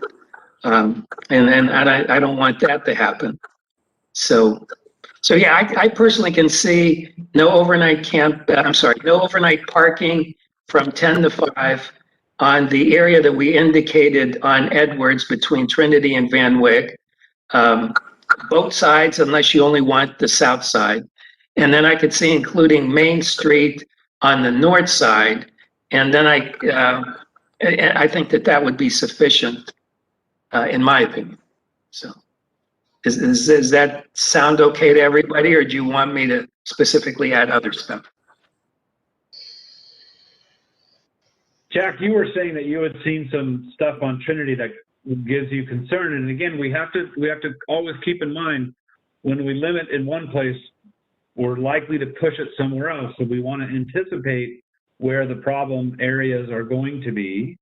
Jack, do you have any input on the notion of Trinity Street? I think that right now, I think it's a good idea to keep it fairly limited until we get a better overall idea of what we want to do. And I think Trinity probably is fine at this point. So I would, of course, I have no idea what it's going to look like when they get this whole mess taken care of. But I think it probably is. Maybe we just limit it to these areas that are of most concern right now, and we have more work to do right away. Get more Okay. Other input from the council before we move on? Russ, it looks like you're getting ready to say something. Sorry. Yeah, I was just going to mention that if you wanted to approve the existing resolution that you've agendized with council members Grover's suggestion to eliminate the words "or camping," but if you want to drop that resolution as Edward Street and the designated in Trinity and the designated areas, then that resolution is before you can take action tonight on that, and direct staff to consider other locations too, if that's your prerogative. That's kind of what I was asking before. If you guys wanted to do it that way, I would make a motion just so we get something done tonight, and then Eli can come back with the other parts we discussed. If we're not going to paint ourselves into a corner that we can't get out of, I would like to do something tonight, just because by the time the signs go up, summer's here. So that's what I was thinking. Dave, okay. I'd like to make a motion that the Trinidad City Council hereby predicts overnight parking on Edward Street between Trinity and Van Wyck Streets and on Hector Street per Trinidad Municipal Code section 10.08.010 and authorizes an installation of signage. Can I get a second? So I did not hear anything on Main Street in your motion. You're going to leave that out until later? Yeah, because he said not to. We're going to do that next time. They're going to start. We can amend it next time. Okay. Yeah, I'll second that. All right. We have a first and a second. All those, So we can, but we could include north side of Main Street. That, I think Russ said that would be, no, he said we couldn't change it because this has not been publicized. Right, it hasn't been Okay. agendized, so All right. yeah, that's why I'm just doing it. Okay. All right, so any further comments? All right, Gabe, can you do a roll call vote, please? Yes, Mr. Mayor, let me make sure I got this clear. So, Councilmember Grover, seconded by West, to essentially adopt a modified resolution 2021-04, striking the words "or camping" Correct. from now therefore it be resolved. Is that correct? Yes. And I'll read that real quick just so we're all on the same page. So the city council hereby prohibits overnight parking on Edward Street between Trinity and Van Wyck Streets and on Hector for Trinidad Municipal Code section 10.8.01 code, and authorizes installation of signage. So if we all agree to that motion, then we can go ahead with a vote. Councilmember West? Well, Councilmember Klompus had to suggest something to say real quick. Just had a quick question. If we pass this resolution, this motion, will the sheriff's office be willing to write tickets for folks that park? I just want to make sure we're not passing something that's not going to be enforced. Yes, the sheriff's office said yes, as long as on the signage we indicate the Trinidad Municipal Code section. Thank you.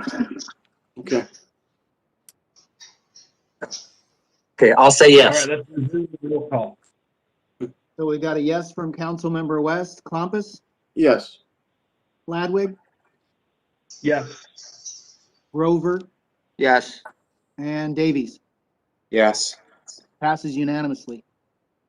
I just want to add, if it's okay, Mayor, to just make sure that city manager continues to work on to bring back more information for the next month if we're going to add more to it. So we're not leaving it. Yeah. Okay. You identified some other issues that still need resolution. So as far as I'm concerned, we do have this resolution 2021-04 designating specific streets as are called for in the municipal code.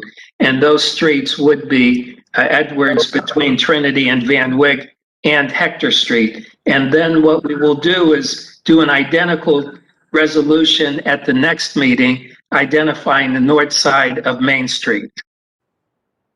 In addition to that, what I'm planning on doing, and we were unable to do it now, but we're going to have a separate ordinance because the ordinance that's on there right now only covers streets and alleys. So we're going to do an ordinance with 2 readings that's going to include parking lots. And when we say parking lots, then we're going to go ahead and have that approved and have signage where the museum and library is, because that's been a problem area. But we couldn't do it now because it doesn't say parking lots in the current municipal code. So we'll have to do that by ordinance. But otherwise, by resolution, we can do North Main Street at the next meeting and then do an ordinance change for parking lots. And I would also advise maybe checking with, since we've just limited parking on a coastal street.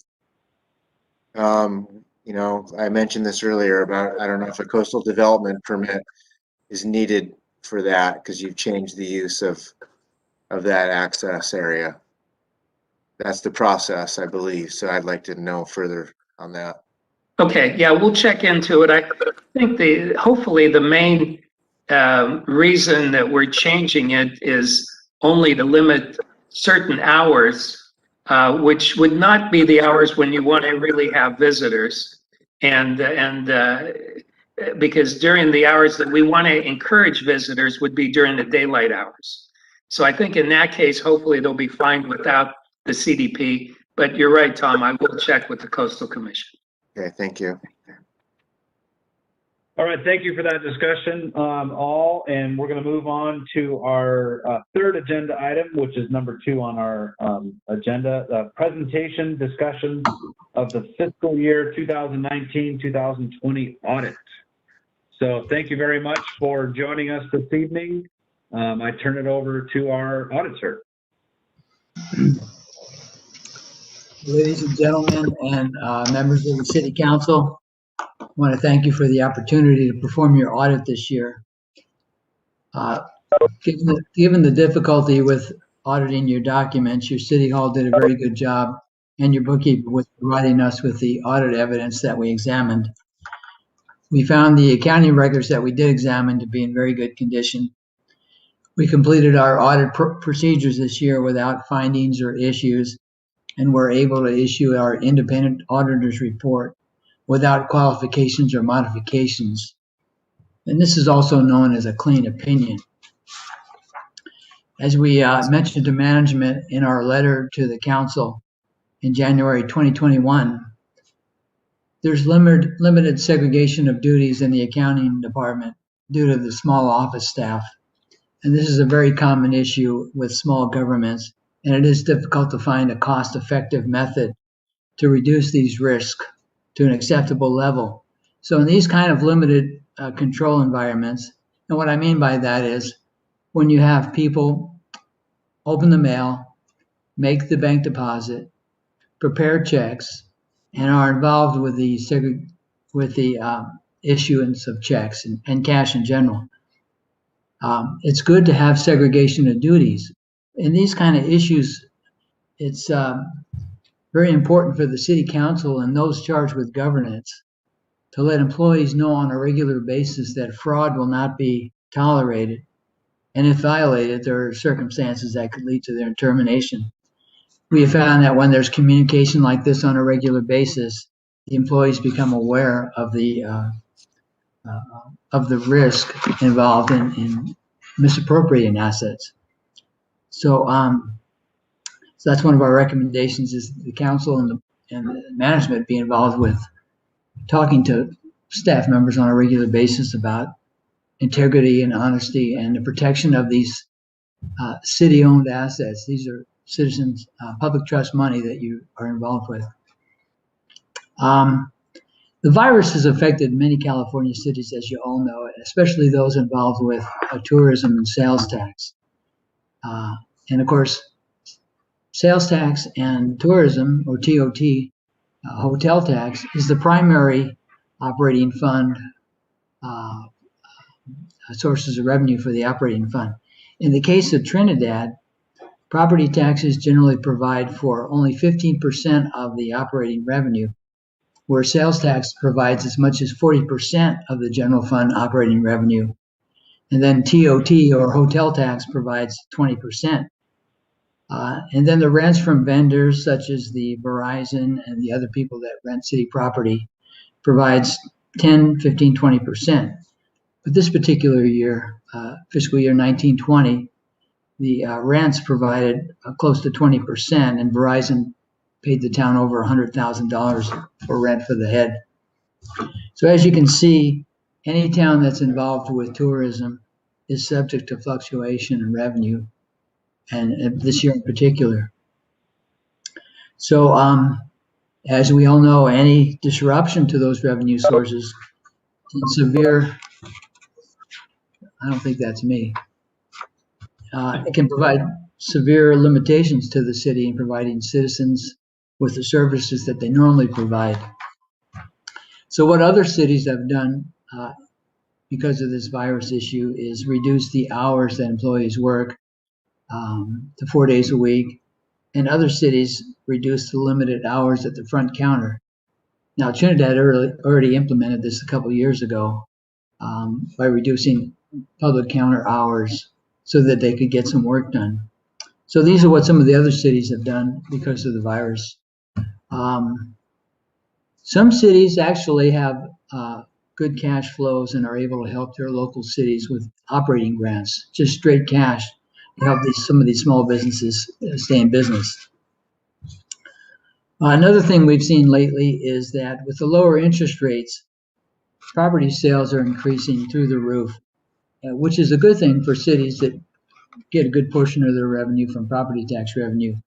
Now, normally property tax revenue increases 2% because of Prop 13, but because of the numerous prices of property tax or property revenue and related property tax, cities are getting an extra bonus through property tax revenue up through reassessments.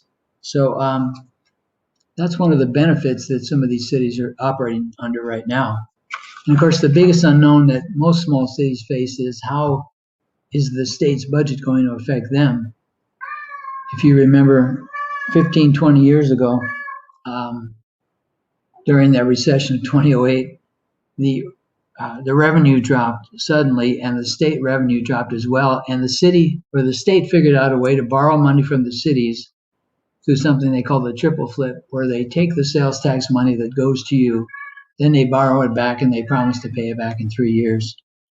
Well, just last summer, the state estimated an annual budget deficit of $54 billion.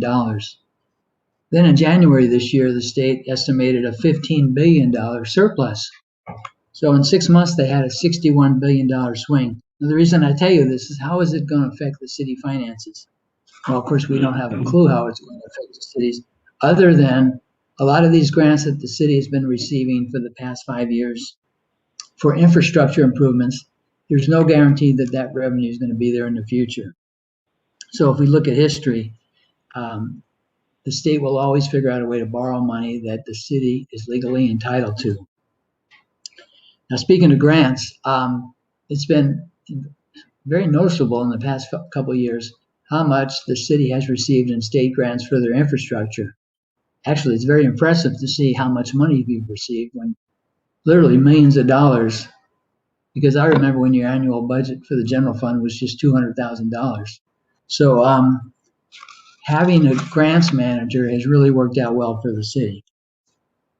Conversely, the $100,000 annual state grant that the city received for its cops, that was due to expire in 2011, and the state continued paying that to the point now where it's almost expected. And it's not likely that the state will stop that grant to small cities, even if their budget is endangered. So one thing that Trinidad has really done that is very impressive is they've set aside some good reserves for that proverbial rainy day. So no matter what the state throws at you, you should be able to get by for 1 year. Let's see. So we know how fragile the economy is. We've all seen it just literally fall apart in less than 6 months. So the city of Trinidad has done really well in increasing their reserves for that rainy day. One thing they can do, and what other cities are doing, is cultivating their revenue sources. Now, what I mean by cultivating revenue sources is cater to the businesses that provide good revenue and jobs to your citizens. Now, in a small city, it's small jobs and small employers, small businesses that provide those revenue sources. Another thing that the city's doing to save their budget is monitoring expenses. When you plan your budget, it's always good to plan your budget realistically. And it's more than just a cash in, cash out worksheet, but a budget is generally a comprehensive document, including depreciation expense, which is, of course, the annual wear and tear on your equipment, your capital assets. One thing the city should do, and they are doing now, I'm very impressed with the way they're doing it, is performing their annual or their semi-annual mid-year budget, generally in January, February. This is very important because it gives the city an opportunity to make modifications to their revenue or expenses. Another thing to do to monitor your expenses is to also consider your capital equipment replacements. If you determine, for example, perhaps you need a roof repaired at City Hall in 15 years from now or 10 years from now, to start setting aside money now for those replacements. And it's the same with your water plant. Strict monitoring of your equipment in your water plant is essential. because of the requirement for water, obviously. One thing we recommended to your prior city manager, and she was going, or actually 2 managers ago, was we've noticed in the foothills, we do a lot of audits in countries in the foothills, California.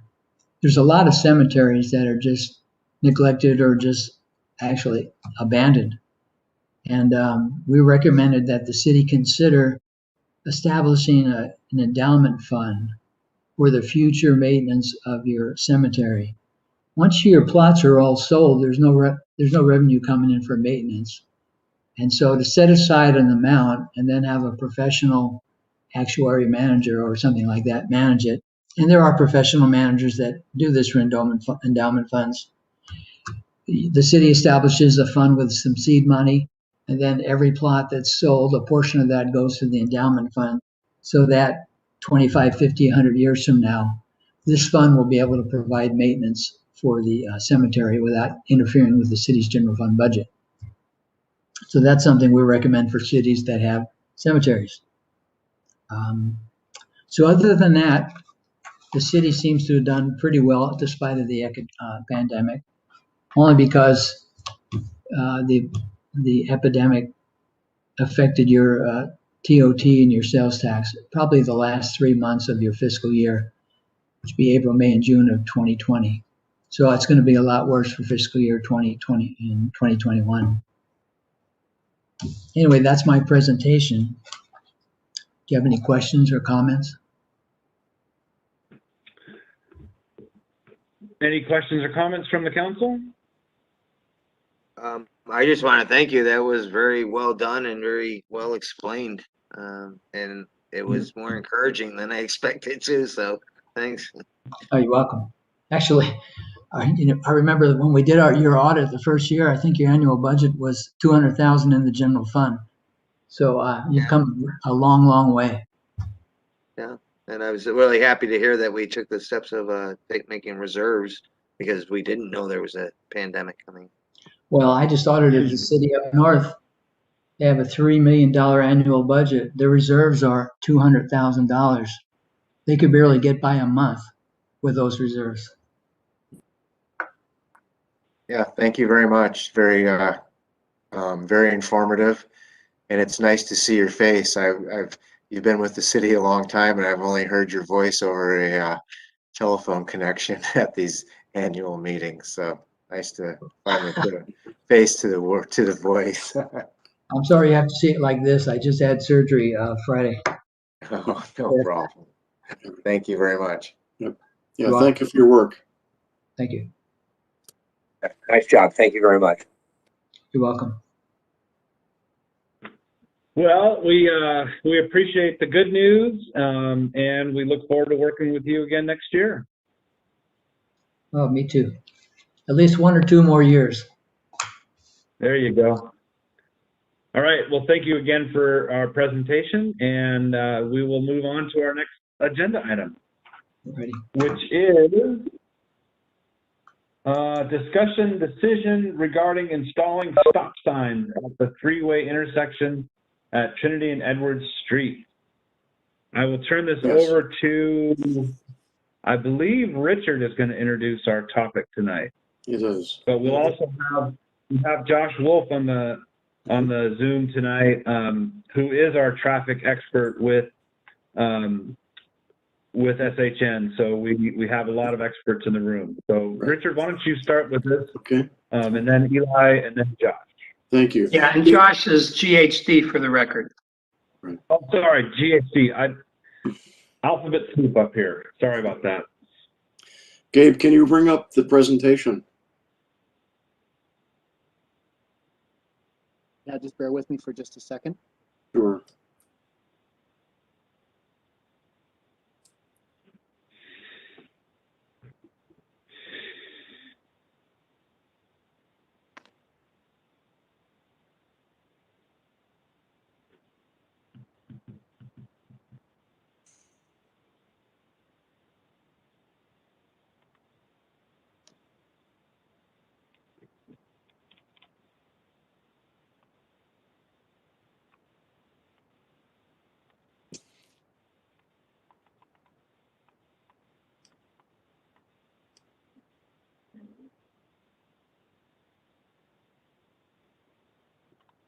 There you go. Thank you. Can everyone hear me okay? Yes, sir. Okay, thank you. I'll try to make this short and sweet. I want to talk about enhancing Trinidad pedestrian safety, and I put together a short report which will help support what I'm going to be requesting at the end of this. Gabe, next one. So as we all know, we live in a California gateway city. Visitors love to come here. They love to get a view of the rocks along the coast. They enjoy our restaurants. Again, it's part of our city's appeal. And there are plenty of folks, both locally, regionally, and nationally, that come to visit every year. Next. There is, however, one intersection that continues to be part of an issue. And it's really at the intersection, the T intersection of Edwards and Trinity Streets. People park their cars along the side of the road. They don't often obey the 20 mile per hour speed limit. And there's lots of pedestrians walking around. And it's kind of a bad combination to have in a very small town. Next. One of the issues, if you come and visit the street, is that we had a new slurry surface put on the streets, but they left out some of the lines. So when you go to make the turn, you're not really sure where the center lane is or where the edge of your lane should be. So at times it gets confusing when you have two cars in the intersection and they're not sure exactly where they're supposed to go to make a turn. Next. The other issue that makes it confusing is they drive toward the coast. They see this wonderful view, and often there are plenty of pedestrians walking around. You'll notice there's an arrow sign at the base of the flagpole, which would kind of indicate that you're supposed to turn right when you come to the intersection. But often when a truck or a car gets there, they may be looking for a place to park. They end up stopping and looking, and often finding if they turn left, it's a better place to park because there are parking spaces up there. So you often see drivers hesitate at the intersection, and some essentially stop, look both ways before they proceed because they're not really sure exactly where they're supposed to go. Next. The other thing that occurs early in the morning and late in the evening, I wrote a paper about this in optometry school called veiling glare. When the windshield isn't clean, and especially for senior citizens, when you have bright sunlight, it creates a loss of contrast, and it really helps to cut back on the ability to see walkers or people in the streets. That's another reason why some people who drive through the intersection end up going very slowly, again, because they just can't see very clearly because of the sun. Next.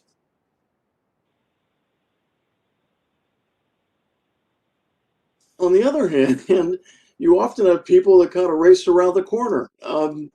They realize there's no stop sign there and they kind of fly around the corner, which really creates difficulties for visibility, especially for the plants that are on this corner property. It currently is the one for sale. Next. So I took these photographs last week on the 5th of April.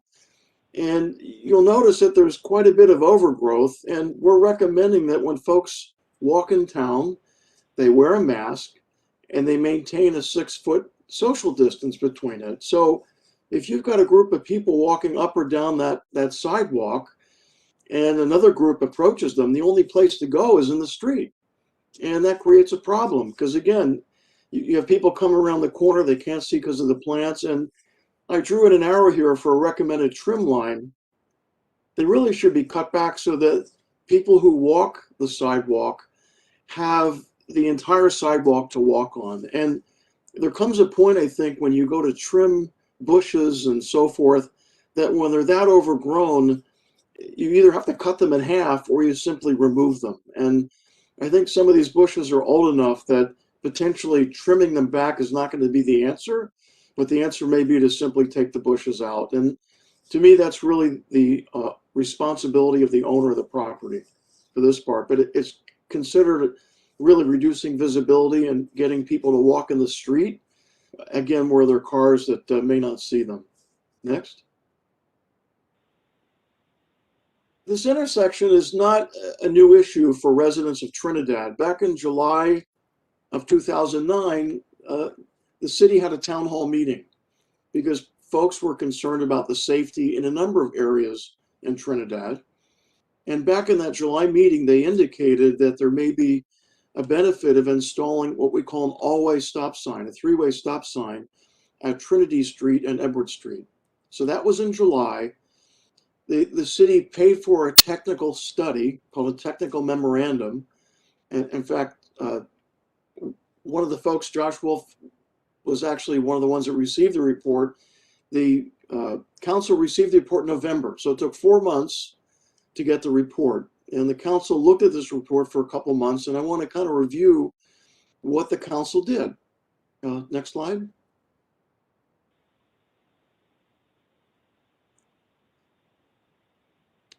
Oh, I think you missed one. Is there another one?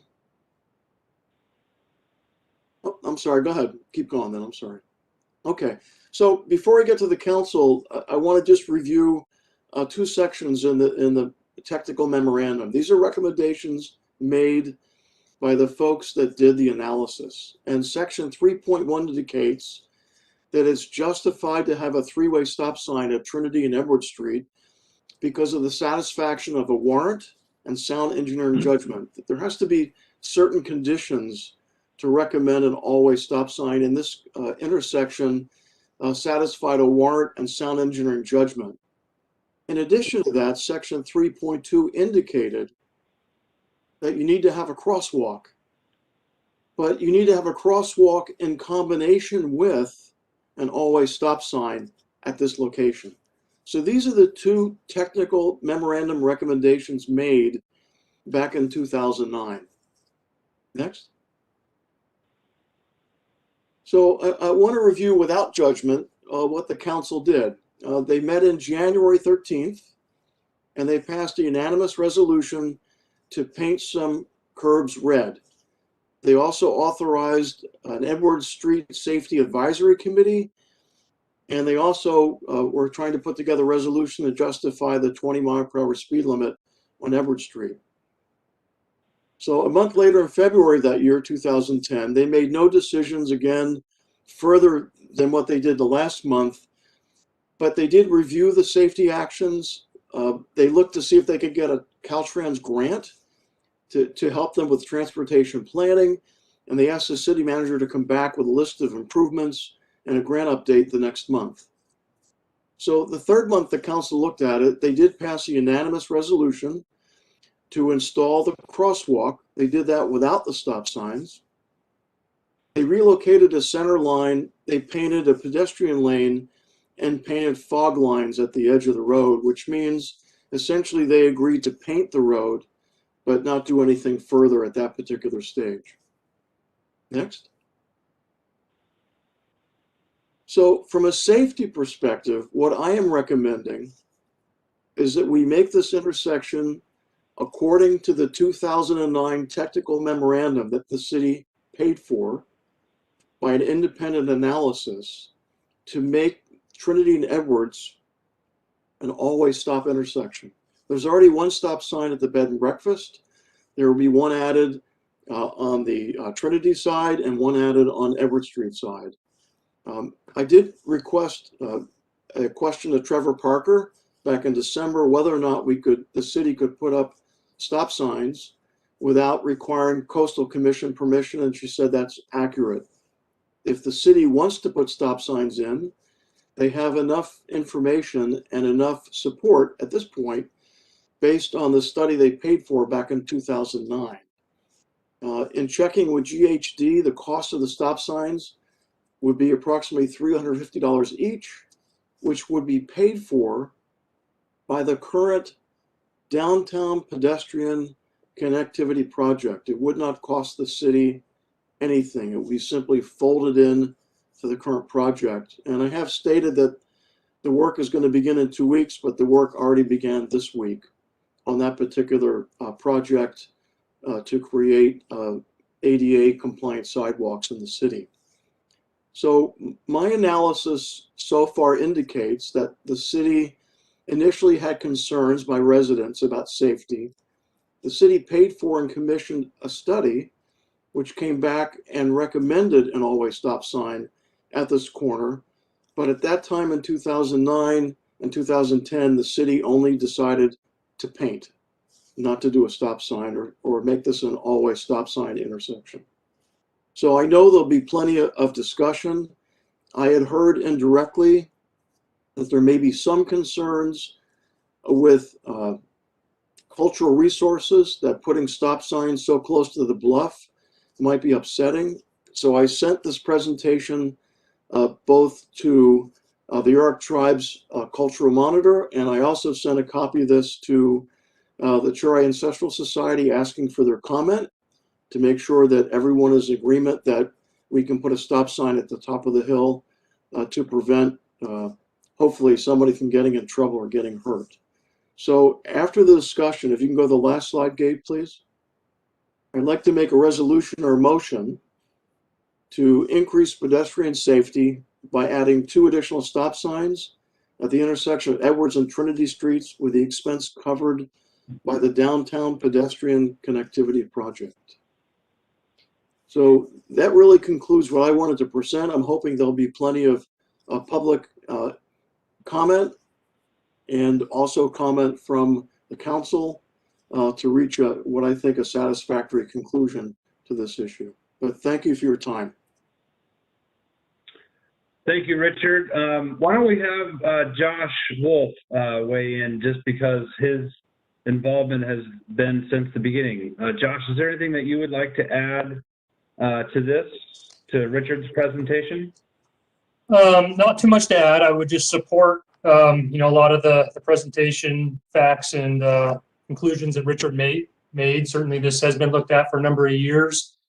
It can be certainly a confusing intersection. The traffic patterns can be a bit ambiguous, which further causes confusion. So this certainly is an intersection, does meet the warrants to become an all-way stop. So from a technical standpoint, I think it's absolutely supported if council does wish to pursue that. As far as the cost, I think Richard was pretty accurate. The bid cost from REO Construction, who's doing the current work on Trinity Street, is $350 per sign. There'd be a little bit more cost because we need to do some striping as well.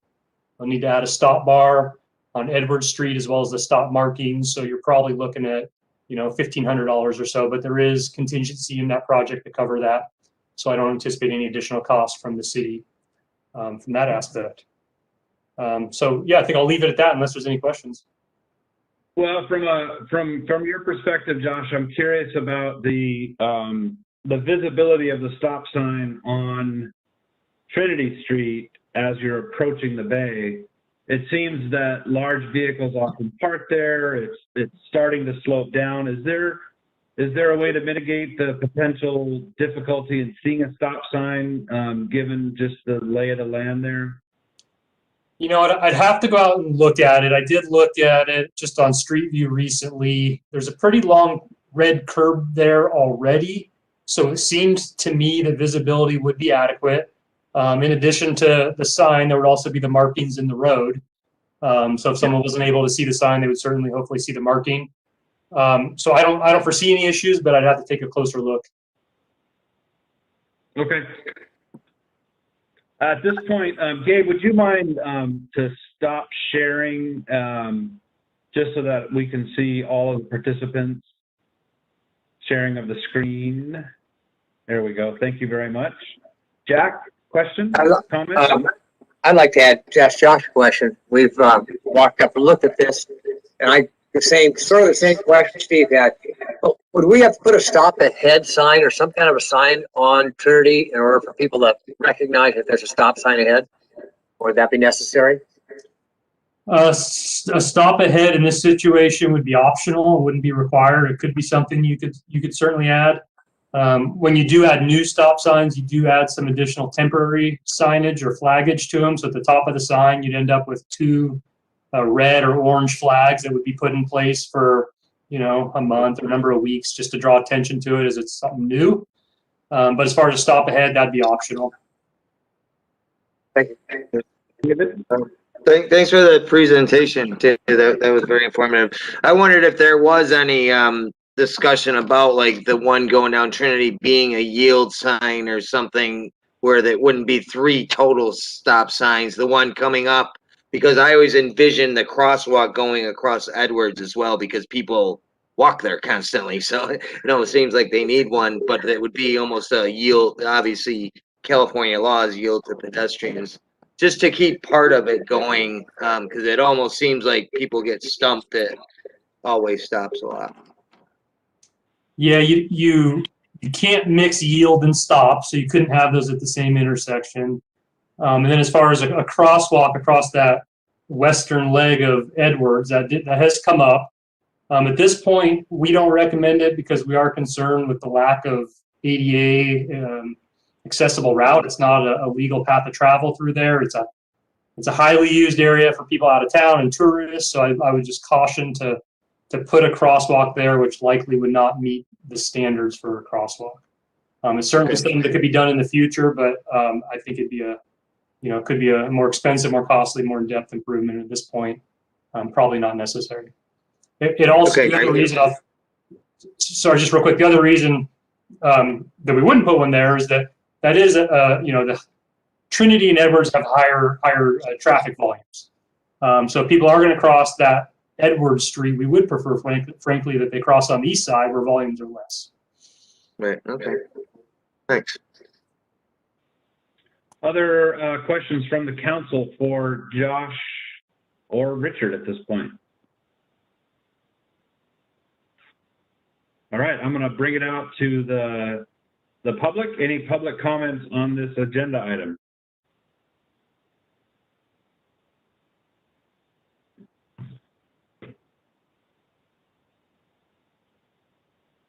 Wow, a very quiet crew tonight. There we go. Yes, Norman. Norman Thompson, You're on. There you are. Resident and homeowner here in the beautiful village of Trinidad. I heartily agree with this conclusion that we need this stop sign signage. I think that corner was one of the first things that I noticed when I moved here as being an unsafe intersection. As a matter of fact, I was almost hit twice out taking a walk by people veering around the corner there. And I don't think we want to lose our citizens that way, and we don't want to lose our visitors that way, or attract that kind of negative attention by having people hurt, maimed, or killed in our town. And so there's an easy solution, and it's the solution that I hope that you'll vote for this evening, and that is to put the proper stop signage in that intersection. The 3-way stop is, I think, the only way to go, the only way to ensure that people are going to pay attention before they proceed. Thank you for your time. Thank you. Other comments from the public? Bryce. You're on mute, sir. You're on mute, Bryce.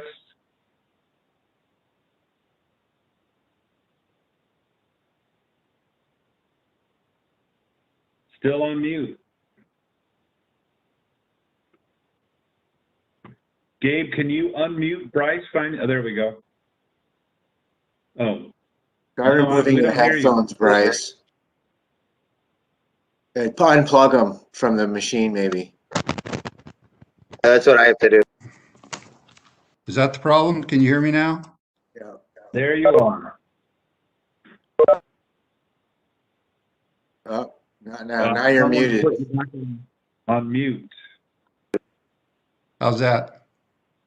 There you go. Testing 1, 2, 3. Got it. Yeah, I've wasted all my time now with technical difficulties. I like the idea, especially the part about trimming the vegetation back.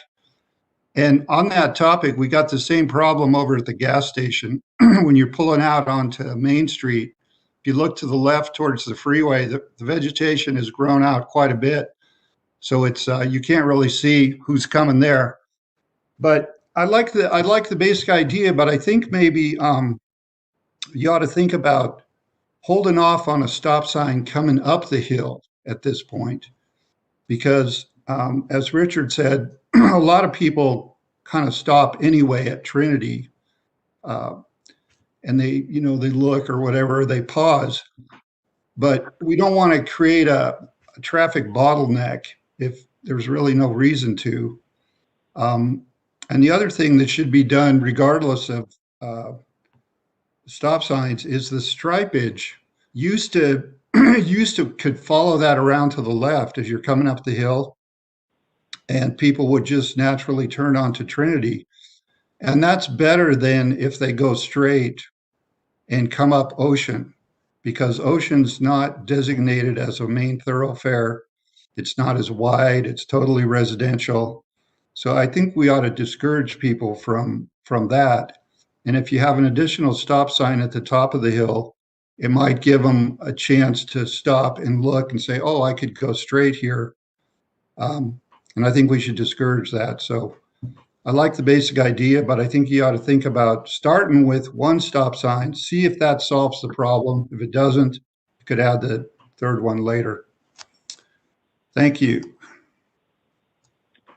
Josh, you had mentioned something about you can't mix stop and yield. Is there any consideration about the number of stop signs in the three-way and how the safety is maintained? Yeah, I would be concerned about causing some unintended consequences of further confusion. This analysis was for an all-way stop that was done, so that would be all legs of the intersection have stop control. It was not done just to add a single stop sign onto southbound Trinity. I could certainly ask our traffic engineer about that, but I do not believe that would be a recommended improvement at this point. Okay. Other public input at this point?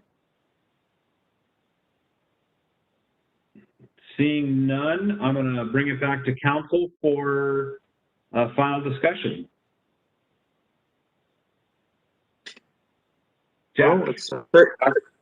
I did appreciate Bryce talking about the overgrowth of the plants. We had a woman who was had a baby carriage, and she was walking the streets. She said there's places where she gets shoved out into the street. So I really think that's another thing to follow up, and I appreciate that Richard brought that up, because last year we went out and cleaned all our plants off of the side, back from the sidewalk, because we felt that was unfair. So I think that's a really good idea to start looking at these plants that are overgrowing the sidewalks. That was a nice addition to this little piece. So thanks, Richard, for adding that in. Tom. Yeah, thanks for the presentation, Richard. I agree that something needs to be done with that corner. And you talked about this on my previous stint in 2012 or something like that. I do agree with Bryce Kenny about the stop sign coming up, and also for another reason. So I think stripage would help going around that corner. I think we used to have that at some point. I'm not in recollection. That would direct traffic to the left. But we're also, like I mentioned earlier in the STR, we're a fishing village, and fishing trucks that are hauling crab pots, etc., up from that hill, and sport fishermen, etc., hauling boats up. Stopping on that incline could create problems for people driving. It just makes it more difficult for them to get started again when they're hauling 50 or 60 crab pots up on a trailer. Recreational people hauling boats that they only haul a couple times a year, perhaps, having to navigate that stop and go around that corner. I definitely think a stop sign at the end of Trinity is warranted, and I could support this with one stop sign, but with all due respect to traffic engineers, which I'm not one, but I walk on that area every day, and I think if a stripe was right there, people just follow that around, and I don't see it would be super confusing, just from a layman's point of view and watching people's reactions at that corner. So I would be in support of striping around that corner to take traffic where they could clearly see where they go onto Trinity Street, and a stop sign at the end of Trinity before turning right onto Edwards. David, I saw your hand go up.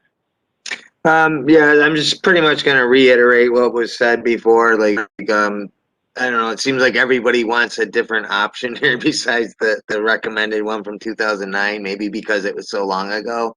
They think laws of physics change. But I agree with Councilmember Davies about that stop, because I live on Edwards too, and it's a lot of inertia for them to get up that hill when they got a bunch of trailer behind them, and then to get going again around the corner. So that's something that GHC could look into to see if the stripe would be enough, or is it pretty cut and dry that the always stop is the recommendation, and you feel like that's going to be the final recommendation at this point.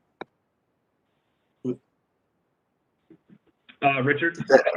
Yes, with all due respect to my fellow councilmen, the technical memorandum indicates the safest way to make that, or the best way to make that intersection safer, is an always stop sign.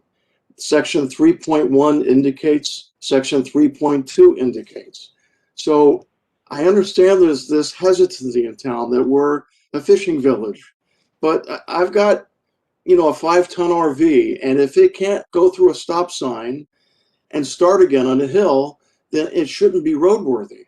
To be able to trade someone's potential life because there's a truck with crabs behind it that may not be able to stop or start as fast, to me is not a bargain.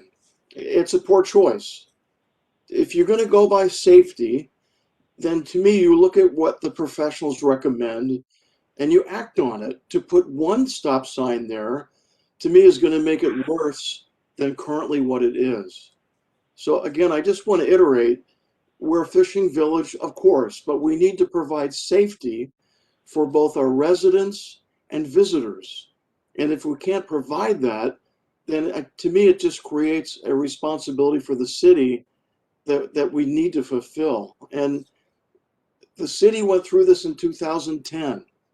They looked at this and they said, nah, we don't need stop signs, we'll simply paint the road. And I can see the hesitancy again, but if you go back to the technical memorandum, it recommended an always stop. It didn't recommend doing it piecemeal or by paint only. So again, I just want to make sure that people understand the analysis, why it was done, what the results are, and not try to second guess what the engineers have recommended and what we've witnessed on that particular intersection. Thank you. If I may weigh in, so one possible thing that may help would be at that stop sign when you're going on Edwards and you're trying to encourage people to turn on Trinity rather than to go towards Ocean and View, would be to say either freeway, downtown, because that's where most of our shopping is on Main Street, or say both, freeway and downtown. That I think would at least help encourage people to turn left on Trinity rather than going onto Ocean and View, which I think would not be a good choice. And this would help people know that, you know, this is the way I came and this is the way I'm going back. Jack?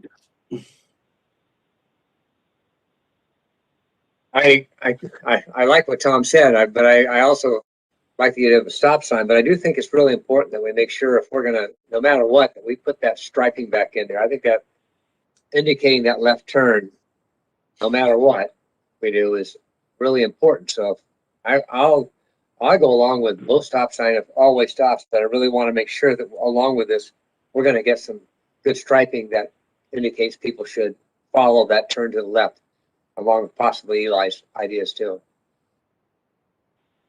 And I believe the striping is included in the recommendation report from 2009 to the fog striping and all these different things that were recommended and some implemented from the council. So yeah, when the road was resurfaced, what was it, 2 summers ago?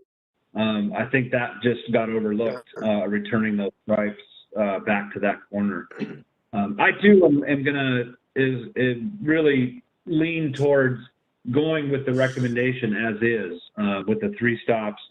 I hear people's concerns for sure, but you know, if you're doing this for safety, then you ought to do it for 100% of the safety that is possible by implementing this change. So I think we have a resolution. Richard did present a resolution. Sorry, he had a resolution. So do we have a motion rather to move forward with it? Steve, before we do, I just want to know that that resolution does not have the striping. I just want to make sure that that's part of this. Okay. And I was gonna say, was the plant stuff part of it too? Or I'll just wait till you read it. No. Because that was a really key point I thought you made too. And I'm definitely for the recommendation. I just leave things open-ended if I think, you know, I always want to hear other options if they are other options, but I definitely admire the work you put into this. So if you have it ready for a motion, I'm ready to listen. So, do you may read it again or review it? Let's hear a motion, Richard, with the specific details you're interested in. Yeah. Okay. I'd like to make a motion to increase pedestrian safety. 2 additional stop signs and striping are to be installed at the intersection of Edwards and Trinity Streets, with the expense covered by the Downtown Pedestrian Connectivity Project. I'll second that. So we have a first and a second. Any final comments from the council? All right, Gabe, can we do Before you vote, I just wanted to make a comment in asking Josh, do we need to clarify the fog striping, or is that what we'd end up with? Meaning like the dashes? Yeah, well, I prefer you wouldn't actually. You know, striping and signage and markings needs to conform with the standards, the Manual Uniform Traffic Control Devices, which is a federal and state standard. So what I would prefer to do is talk to my traffic engineer and bring forward this concern about the center line striping. And if, excuse me, if they're in concurrence that should be included along with the stop markings and the stop signs, then we could include it. If he believes that could cause other confusion or some other issues, then I would want to go along with his recommendation for that. So really what we're doing is we're making a motion with the added piece of seeking that final specific recommendation from the traffic engineer with GHD. Is that an acceptable amendment to the motion? The other option would be to leave that curve center striping out and make that a separate discussion item rather than to halt this. I don't want to make it so complicated that all of a sudden you can't do one without the other and then you don't get it done at all. So I prefer that we look into getting the curve on the road made as a separate item. I think it can be done very quickly, very simply, but I'd rather not make this too complicated and then have it not happen because there might be a complication with the curve on the road. Put it that way. Yeah, and I would say that, you know, we would want council's you know, approval to put in the stop signs. I don't think we need any direction from council to do the center line striping. Okay. I hear your concerns, and I think it's if it makes sense and I can get concurrence from our professionals, then I think it's fine. I don't have any issue with it. And I mean, really, Josh, the council wants the striping. We just want to make sure it's done in a way that is consistent with the other work being done. So, so we have a first, we have a second. Gabe, can you do a roll call vote, please? Yes, we'll get right at it. Councilmember West? Yes. Klumpus? Yes. Ladwig? Yes. Grover? Yes. And Davies? No. Motion carries 4-1. Davies, no. Thank you for that, Gabe. Thank you for that discussion, gentlemen. And Josh for weighing in with us. We will move on to item number 4, discussion decision regarding resolution 2021-03 authorizing city manager to sign a USDA grant agreement to develop preliminary engineering report to address the failed Van Wyck water main. City Manager Eli, can you please introduce this topic? Sure. So this is a grant for $30,000, and it's from USDA Rural Development. And the purpose of it is to address the water main relocation from Van Wyck Street to potentially having it on Edward Street. And then that would be a permanent repair. Currently, we have a temporary repair that's existing on Van Wyck that we did this past year. So the $30,000 is to do the PER, which would be the preliminary engineering report. And that's what the grant would cover. And that would determine the feasibility of doing the pipe water main, relocating it to Edwards and the size of it. And then there's a resolution attached also. So I'll entertain any questions. Questions for Eli regarding the resolution to authorizing applying for this grant from the council? From the public? Seems pretty straightforward. As I understand it, there's no cost to the city. Looking at the finer print, this is covered 100% by the USDA grant, so there's no cost to the city. Is that true, Eli?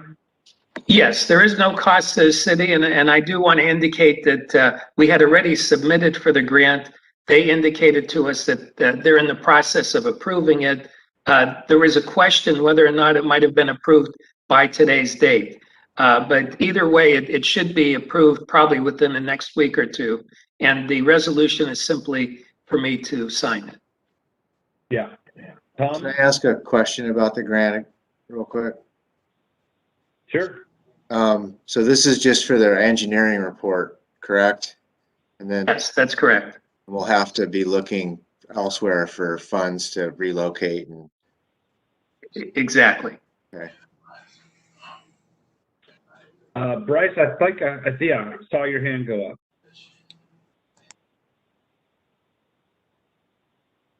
And we lost him. You muted it?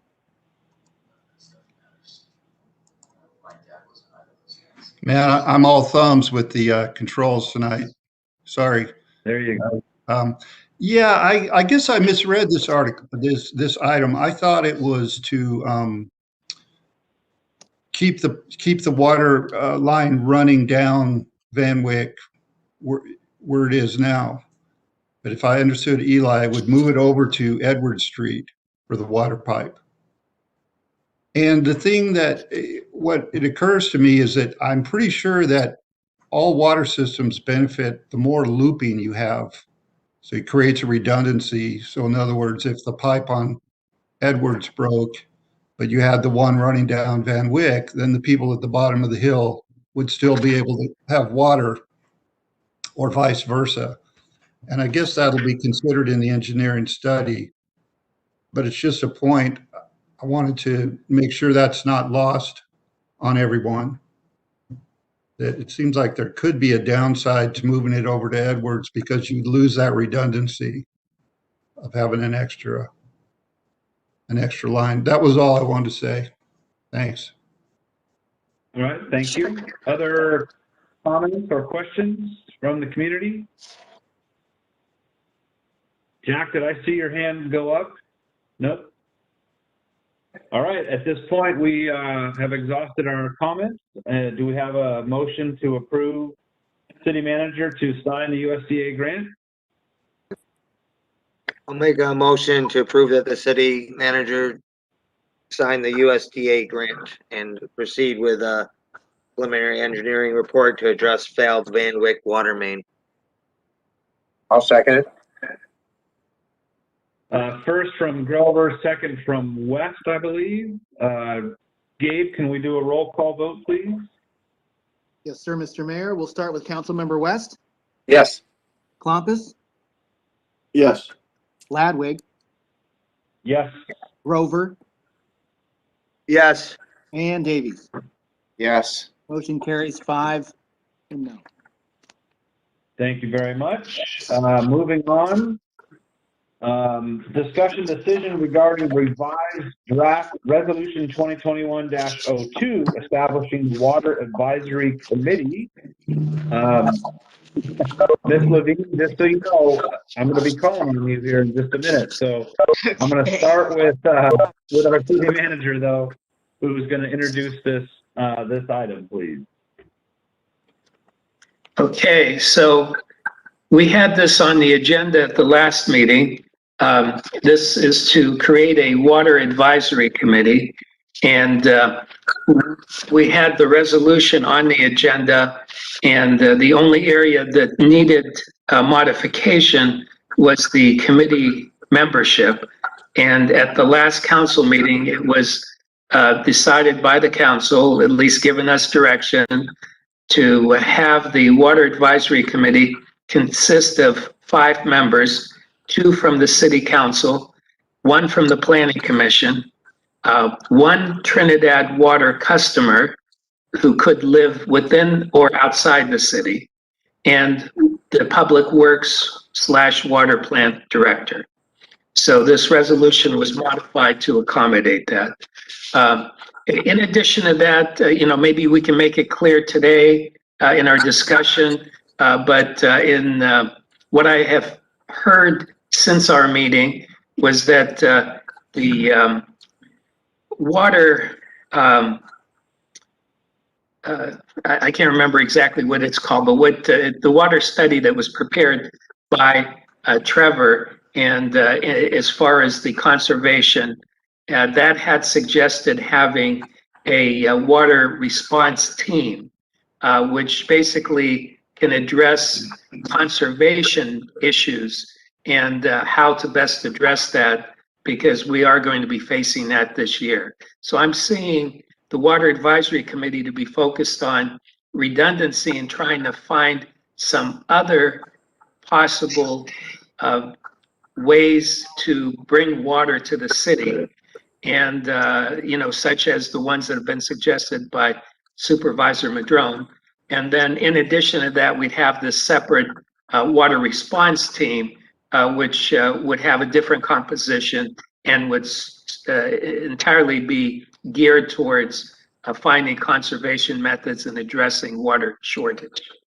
So I'll entertain any questions and comments. Questions or comments for Eli? That the second group would be the ones that would bring back recommendations to the council. Is that what the second? Well, the response team is strictly regarding the drought and shortage, water shortage and drought. And they'd be focused on, what type of emergency means are necessary to cut back on water usage and to conserve water to avoid a drought.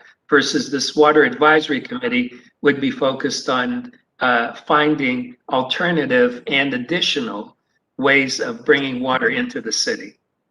Okay, thanks. That makes sense. Richard, I saw your hand go up.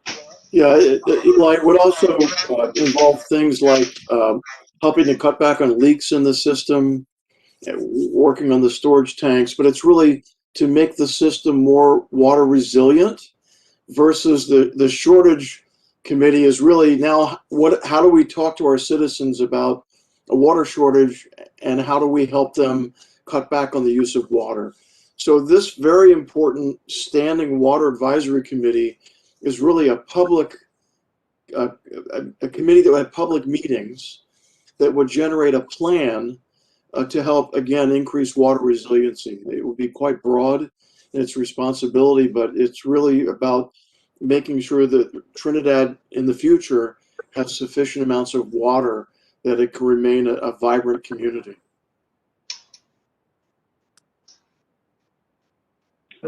Other questions about the, really what we're talking about tonight is to agree upon the composition. That's the substantive change from the previous version of this resolution, was the composition of the water committee. Any discussions regarding that?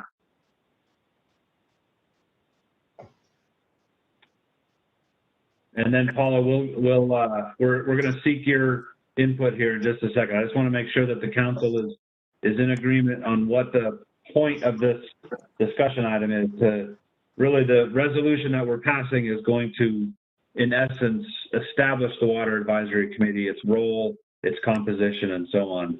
Does the council have any comments or questions regarding that part of it? Okay. Seeing none, let's open it up for public comment on the resolution itself about the direction that the Water Advisory Committee is being asked to take in the composition of said committee. Ms. Thompson. Yes, would include how often the Water Advisory Committee meets? Would that be included in the discussion tonight? I'm checking to see if it's in there already. Yeah, it is. It says we'll meet monthly or on an as-needed basis, either more or less frequently depending on need. Thank you. Ms. Levine, you've expressed an interest in being part of this committee, which is a separate topic. We'll get into committee assignments at a future meeting, but in terms of your interest and your understanding of what we're talking about with the resolution, do you have any input for us tonight regarding just how this committee, this Water Advisory Committee, is put together and what the charge is? I think it's an excellent resolution, and no, I did write a letter to the council, and I don't know if everyone had a chance to read it. It kind of introduces who I am. I know Richard read it and sent me a nice note, and so I encourage council people to read it if they haven't read it, and whoever's in charge of making the decision. I just think I would be a good person as a community member to be a part of the committee.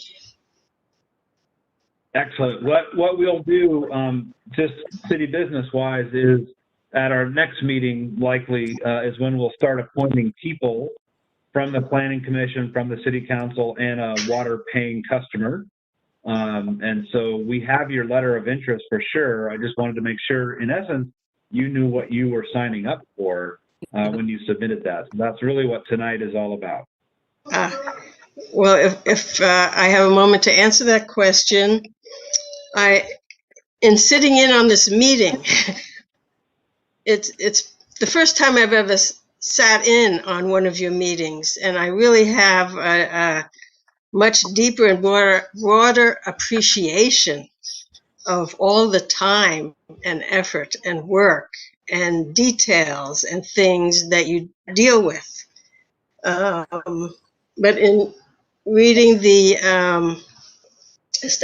establishment of the Water Advisory Council, my focus is on water. And when you read my letter, if you haven't read it yet, I'm really into bringing all parties together in a non-confrontational manner and really addressing the concerns of all parties. And I had an extensive conversation with John Friedenbach today, but I won't get into the details. That would be something I would share with the advisory committee, whether I'm a member or not. And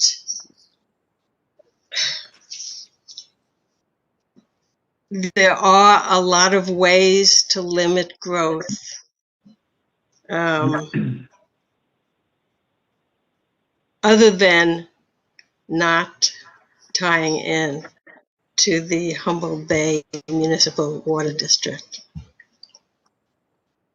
So what I'm hearing is an interest in kind of going down the road that the Water Advisory Committee is going to be charged with. So I'm going to ask, though, that we bring it back to just really the resolution, and your participation will be forthcoming in that discussion.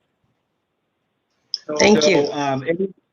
You're welcome. Any other comments? I know it's a long time to wait around for that short discussion, but any other comments or questions from either, we have a small group now, either the council or the community on this resolution and the makeup of the Water Advisory Committee? All right, seeing none, I'm going to ask for a motion. Mr. Kinney? Still on mute, sir. Please, Richard, fix his sign. Can you hear me now? Yes, sir. All right. I just want to weigh in and, express that I think this committee is just way too light on citizen involvement. I really don't understand why we are having two council members who are going to vote on the recommendation later anyway. So they're going to essentially, you have two, all they're going to need to do is convince one more council member to accept essentially their recommendation. And then they've got, the three majority. Let's let the citizens who, pay for the water and have a real stake in having a good, effective water system, have more input on this. And I don't understand at all either why the Public Works Director is a member of the committee. He doesn't, he doesn't have a stake in the water system other than that he's employed by the city to run it. But so those are my feelings. I think we ought to have three citizens, and there's a precedent for that with other committees the city has had. The Trinidad Head Committee had 6 or 7, 8, I don't know, it was a lot more. And so I'd like somebody to make a motion to amend the composition of the proposal to include more citizen input. All right, thank you for your input. Other public comments at this point?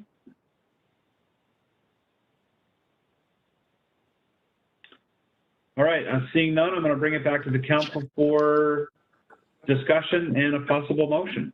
If I can weigh in a little bit, one possible option that can't be considered based upon what Bryce was just suggesting would be to have the composition of the committee be the 2 council members and to have the 1 planning commissioner, and then to have 2 water customers.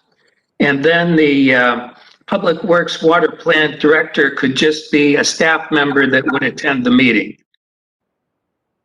So this way it would give more public input. David? Yeah, I was kind of going in that direction too, because I agree with Mr. Kenny that might be a way to go. And the Public Works Director coming in maybe when needed, when the committee comes up with something tangible to ask about. So that's because I think we've only had 1 or 2 meetings that we discussed the composition of this advisory committee. So I'm not down, I'm not committed to anything right now. So I'm still open. That's why I was kind of surprised that it almost seemed like it was going to be a motion that hadn't been thoroughly discussed. But I'm definitely want to hear from other council members or even members of the public if there's more comments. Richard? Yeah, we went through this discussion a few meetings ago, and all of a sudden it was an 8 or 10 member committee structure, and it was kind of like, this is too unwieldy. So to me, the Public Works Water Plant Director was put on there to try to make the committee membership be realistic about what they're willing to explore, what they can explore. I mean, you could have the membership go off on a tangent and spend months in something, and it wouldn't make any sense, or wouldn't potentially be possible. So the Public Works Water Plant Director was there really to help to create a base, a foundation for the committee, to help be a resource or reference. And if that individual's there at every meeting, then you're going to really have, to me, a more grounded committee of understanding how the current system works, what can be done to add it, what would be his recommendation to get to more water resiliency faster. So this was a committee that was supposed to be nimble, small, be able to learn quickly, make good recommendations based in reality by having the right people. I understand Bryce's comment. If there are 2 Trinidad City water customers, I would be fine with that. So that would increase the committee by 1. But there were very specific reasons why the committee was made up the way it is. And we went through this from like 8 to 10 people, cut it back to 5, and thought this is the right amount to be able to make recommendations that the council can then begin to review and act on. So, If I could just weigh in to Richard, I was the proponent of having a smaller, more nimble committee, and I had identified it as 5 members. And the makeup was changed, but we remained at 5. And really, the suggestion I have now is to keep it at 5, to have the 2 city council members, the 1 planning commissioner, and the 2 water users as members of the committee. And I think we can have the public works director as staff support at each of the meetings. So this way we make sure that, you know, he can weigh in with his expertise to help the committee along. Jack? I think one of the important things about this committee is this is a really important committee that we really have to have a lot of input into. And I think that the committee itself is sort of a voting committee on what we come up with in this group. But I think it's really important that we say this is the voting committee, but we need to have more people there who have expertise.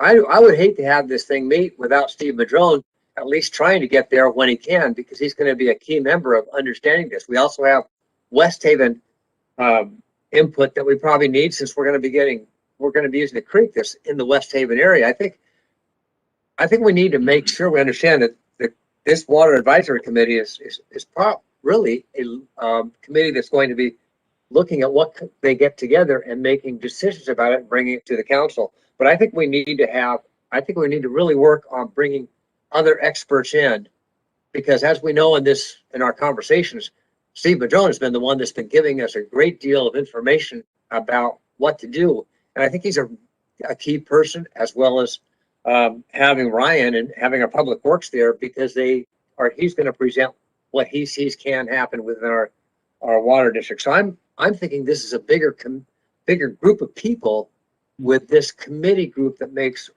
is going to make decisions as part of it. But I think we need a lot more input if we can get it. We really need to get some experts to come in and help us out. But I do like the idea of 2 water customers. I think that's a very good idea. Tom, and then Richard. Thanks. Yeah, I was looking through the minutes of the last time we talked about this, and I agree with Jack. We need people that know how this kind of stuff operates, and if they're, I think Steve Madrone is willing. I've been contacted by Dave Hankin from West Haven, and this is the Resilience Committee, and resilience, one thing is also for fire protection, and West Haven has been trying to work with the city for a long time, having a meeting of some sorts to have an intertie for fire safety.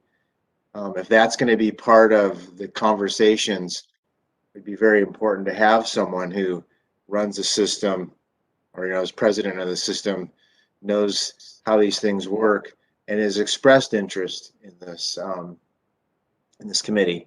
I do agree also that there needs to be more citizenry input rather than, I would say, 3 citizens and 1 council member over 2 council members, and cutting it short on the citizenry part. Hopefully we could get citizens to volunteer. That's the other part of the puzzle here.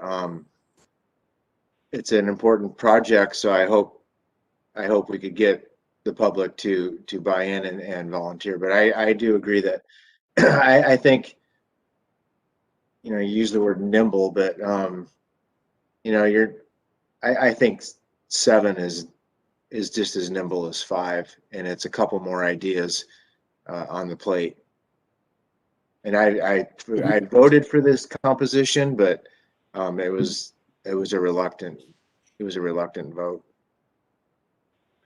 So Richard, and then David, but let me just clarify, when we say citizen, we're talking about water customers. Okay, just want to make sure that we're all kind of on the same page. So Richard and then David. Yeah, when we went through this discussion before, I want everyone to understand what we went through. Before we had Steve Madrone on this, we had the West Haven Water District on this, and Sherry Provost made a very good point. This is a Trinidad water system, and Trinidad has to solve the water system. It doesn't mean it can't hook up to West Haven, but why don't we have someone from Eureka on our committee, or someone from Arcata, because they've already solved their water problems. They have resiliency. So, the number of people in this committee help drive the process. It doesn't mean that you can't have experts come in at every meeting, basically to make a pitch or to talk about what can be done. But when you begin to put outside individuals on a Trinidad committee, I don't see the benefit. I see that they have their own interests at heart, and I don't want Trinidad's path forward influenced by another water district, because that may not be what's in our best interest. That's why this committee membership was really made much smaller. It was Trinidad to determine what Trinidad needs, with the ability to bring in as many experts as needed from any location that's needed. But that's why we kind of worked our way from a huge committee down to a much more smaller, nimble one. But again, I'm fully supportive of adding another water customer. I think that might be helpful. But when you start adding external people as committee members, when they could become more expert witnesses, I think that's a better way to make sure that Trinidad is making recommendations for Trinidad and Trinidad's best interest. Thank you. David? Yeah, it seems like we're getting a theme here too, with people okay with an extra water customer being part of it. And I like it staying refined too. I like Richard's point about keeping Trinidad in it, because I feel like, well, I don't want to bring up another discussion that happened before, but a lot of weight was put on people that don't actually live in Trinidad. Personally, I've set up a pump storage system in Shasta that, with the inverter. I put up the solar array. I know how they work. So I was kind of wanting to be part of that committee too. So I'm not, if we did substitute a water customer for a council member and only have 1 council member, I could live with that too. But I agree that to keep it tight in the Trinidad. All right, Mr. Davies. So I appreciate all of the discussion. I could make a motion if you'd like me to entertain a motion. So I move to increase the size of the Water Resiliency Committee by 1 public, a member of the public who is a Trinidad water customer, and leave the rest of the composition the way it is. So just increasing by 1 person that's a customer. If I could add, Tom, are you thinking of having our Public Works Director remain a voting member of the committee?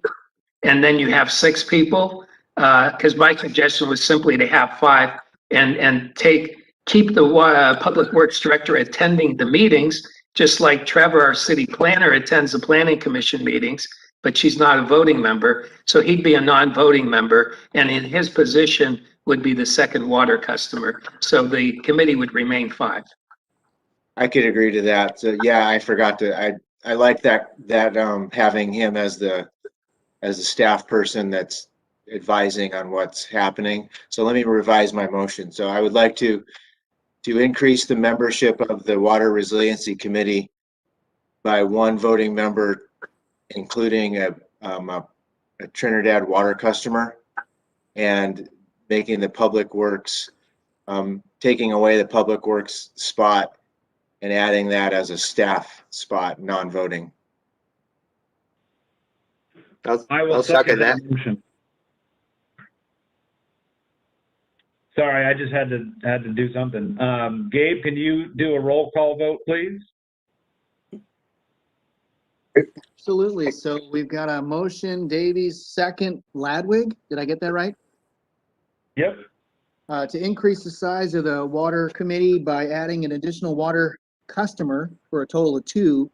And we're going to kind of remove the Public Works members from a voting to a non-voting member. Before you vote, I would suggest not even using the word increase. Okay, just use the word substitute. Substitute an additional water customer and make the Public Works Director staff without being voting. Perfect. Okay, I accept that amendment. As do I. And we'll go with a vote. Councilmember West, Yes. Klompus, Yes. Ladwig, Yes. Grover, Yes. and Davies. Yes. Passes unanimously. Thank you very much, all. And so at our future meeting, we will start appointing people. So we have a letter of interest from Paula Levine.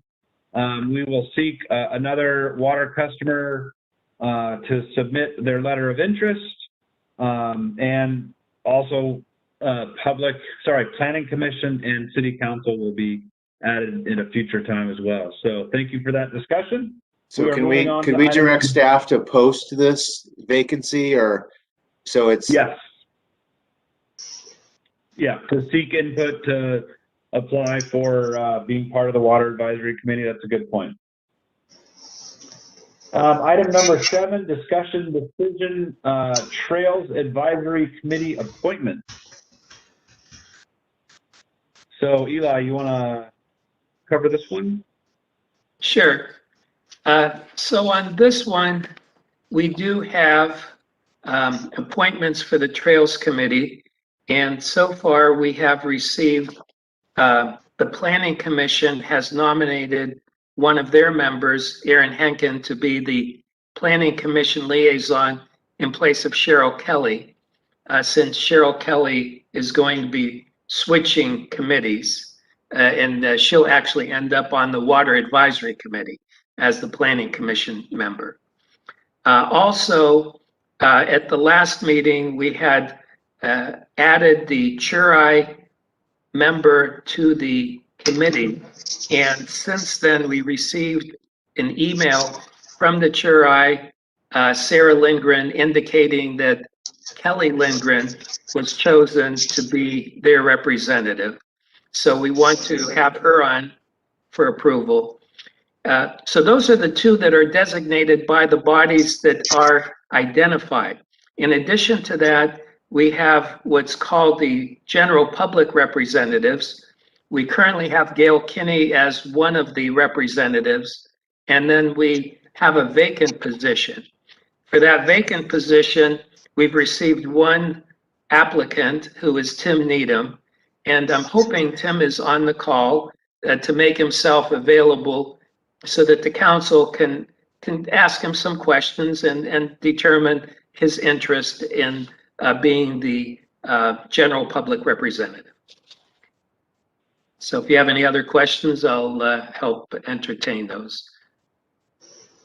Is Tim on the call? I see call-in user number 7. Eli, is that your phone? No, I'm not. I'm directly on this time. I'm not with the phone. Mr. Needham, is that you using just your phone? Okay, so I can ask, let me just ask Gabe a question. Gabe, do you know if Tim Needham was notified that we'd be asking him and having him on the agenda and asking him some questions? He was notified when he submitted his letter of interest, which, what was the date on that? That was March 19th, that he was notified then. I know for certain that the city would be discussing it at the April 13th meeting, and he's welcome to attend. Oh, welcome to attend. Okay. So I guess we didn't make it clear to him that, you'd be asking him questions. So it's up to the council if you want to address that position tonight, or if you want to invite him for our next meeting so that you could ask him some questions. Thoughts from the council? I'd love to appoint someone because this has been vacant for a number of years, and we don't really get to ask questions from these entities. They just appoint somebody. So if he's willing to do it, he's submitted the letter. I'm willing to listen to him during meetings and take his input. And I think we should just appoint him. I concur with that too. Because, what are we, not like that big of a process. Great. So the action before us then is to really accept Aaron as the replacement for Cheryl as the planning commissioner, to accept Ms. Lindgren's interest in being on the committee, and to accept Mr. Needham's interest in being on the committee. That's the action before us. Any public comment?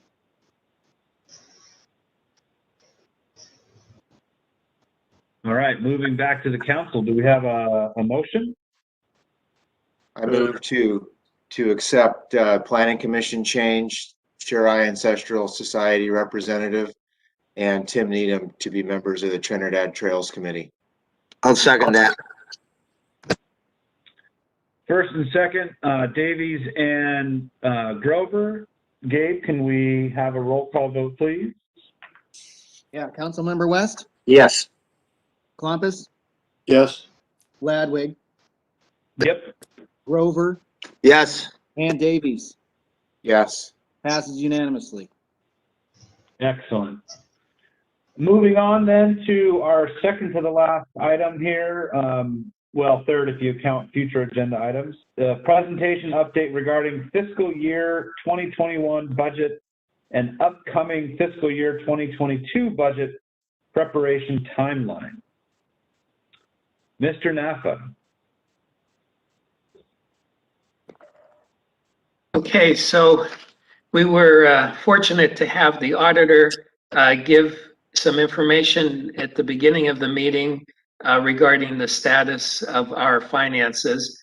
And in addition to that, because we're getting close to the time for the budget, and then speaking to Gabe, our city clerk, he put together some information in your packet regarding the current budget, and then also a potential timeline that we can address for the budget preparation for this year. So I'll turn it over to Gabe, and then I can help entertain any questions that the council might have between myself and Gabe. Thank you, Eli. Can everybody hear me okay? Yep. Microphone on this laptop's marginal. Anyway, I just I don't want to take too much time tonight. I just figured we'd use this as an opportunity with the audit on the agenda tonight to kind of kick off the upcoming budget preparations. I think last year we spent maybe 3 months, all of March, April, May, and even part of June, kind of trying to make predictions as to how things were going to all the different ways that the budget could potentially pan out with the sales tax election looming and also the impacts of COVID. So there were a lot of predictions. And for the most part, I think we did very well in terms of the predictions that we made, expectations as far as the for the year that we're currently existing in. What I included in the packet was kind of the bird's eye. It is the bird's eye view of what we sort of closed with at the end of the budget adoption back in June. There's key information, some highlights. Basically, that was our goal sheet for things that we wanted to accomplish, that your council basically agreed that were our priorities. Excuse me, could we ask Ms. Levine to mute or something? I keep getting this feedback. Just did that. There you go. Thank you, Paula. I'm sorry. So the goal sheet in the packet, I thought it'd be a good time to just sort of touch on that, reflect on that, answer any questions you guys that anyone has, and also the financial statements. The financial statements were in the packet. They're good through February, and as I looked through them even more closely, once the packet was put together this weekend, I noticed there were some pretty key revenues that hadn't been booked yet and reflected, and they will be on the March statement, such as property taxes. That's a really big one. We've also had a couple of major COPS payments since the statements were produced for February. So all in all, I think we're faring pretty well. I think we're spending a little bit less on our, what do you call it, like our kind of the projects such as, for instance, the town hall solar. We haven't had that installed yet. So there's an expense that's kind of looming. We're expecting to get it done this year.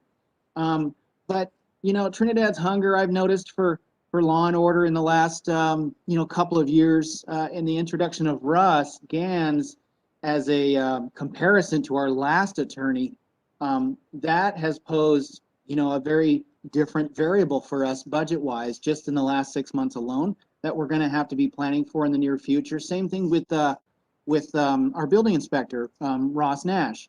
The city was pretty fortunate to save quite a bit of money on those staff members in the past decade, but turning the page to the post-COVID era, as Eli might be able to shed some light on this, there's been quite a bit of mercy on cities in terms of kickbacks with some of the revenues the cities have been receiving as economic as a stimulus. So all in all, I think the city is going to end up faring right about where we budgeted last year, even though we've had some imbalances in certain areas staffing wise. But I think we're in a good spot too now with the sales tax behind us to kind of move forward and make some really nice solid predictions for the upcoming budget year, which my goal for us would be, of course, to have a balanced budget presented to you by no later than the first meeting in June, which means that next month we're really going to dig in a little bit. And I kind of wanted to also ask the council, what level of detail do you want to get into? Because last year we spent a lot of time kind of thinking about what was going to happen, and we presented basically a budget in June and said, here it is, we got it. Do you want to dive back into some details? Do you want to take maybe 1 or 2 meetings to look at the general fund expenses and then focus on the water and the cemetery, what we call our enterprise fund, separately? Do you want to have a goals and priorities kind of a kickoff?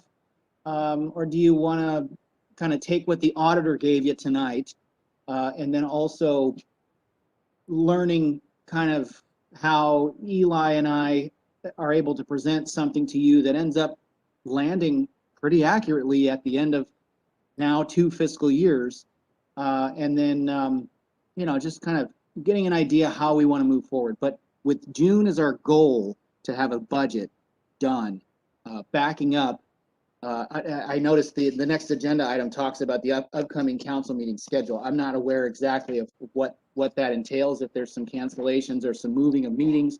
But I figured by the end of tonight's meeting, we can, you know, make those goals for ourselves for May and June. And unless there's any questions for me, I'm standing by to take notes. Questions for Gabe? Go ahead, Richard.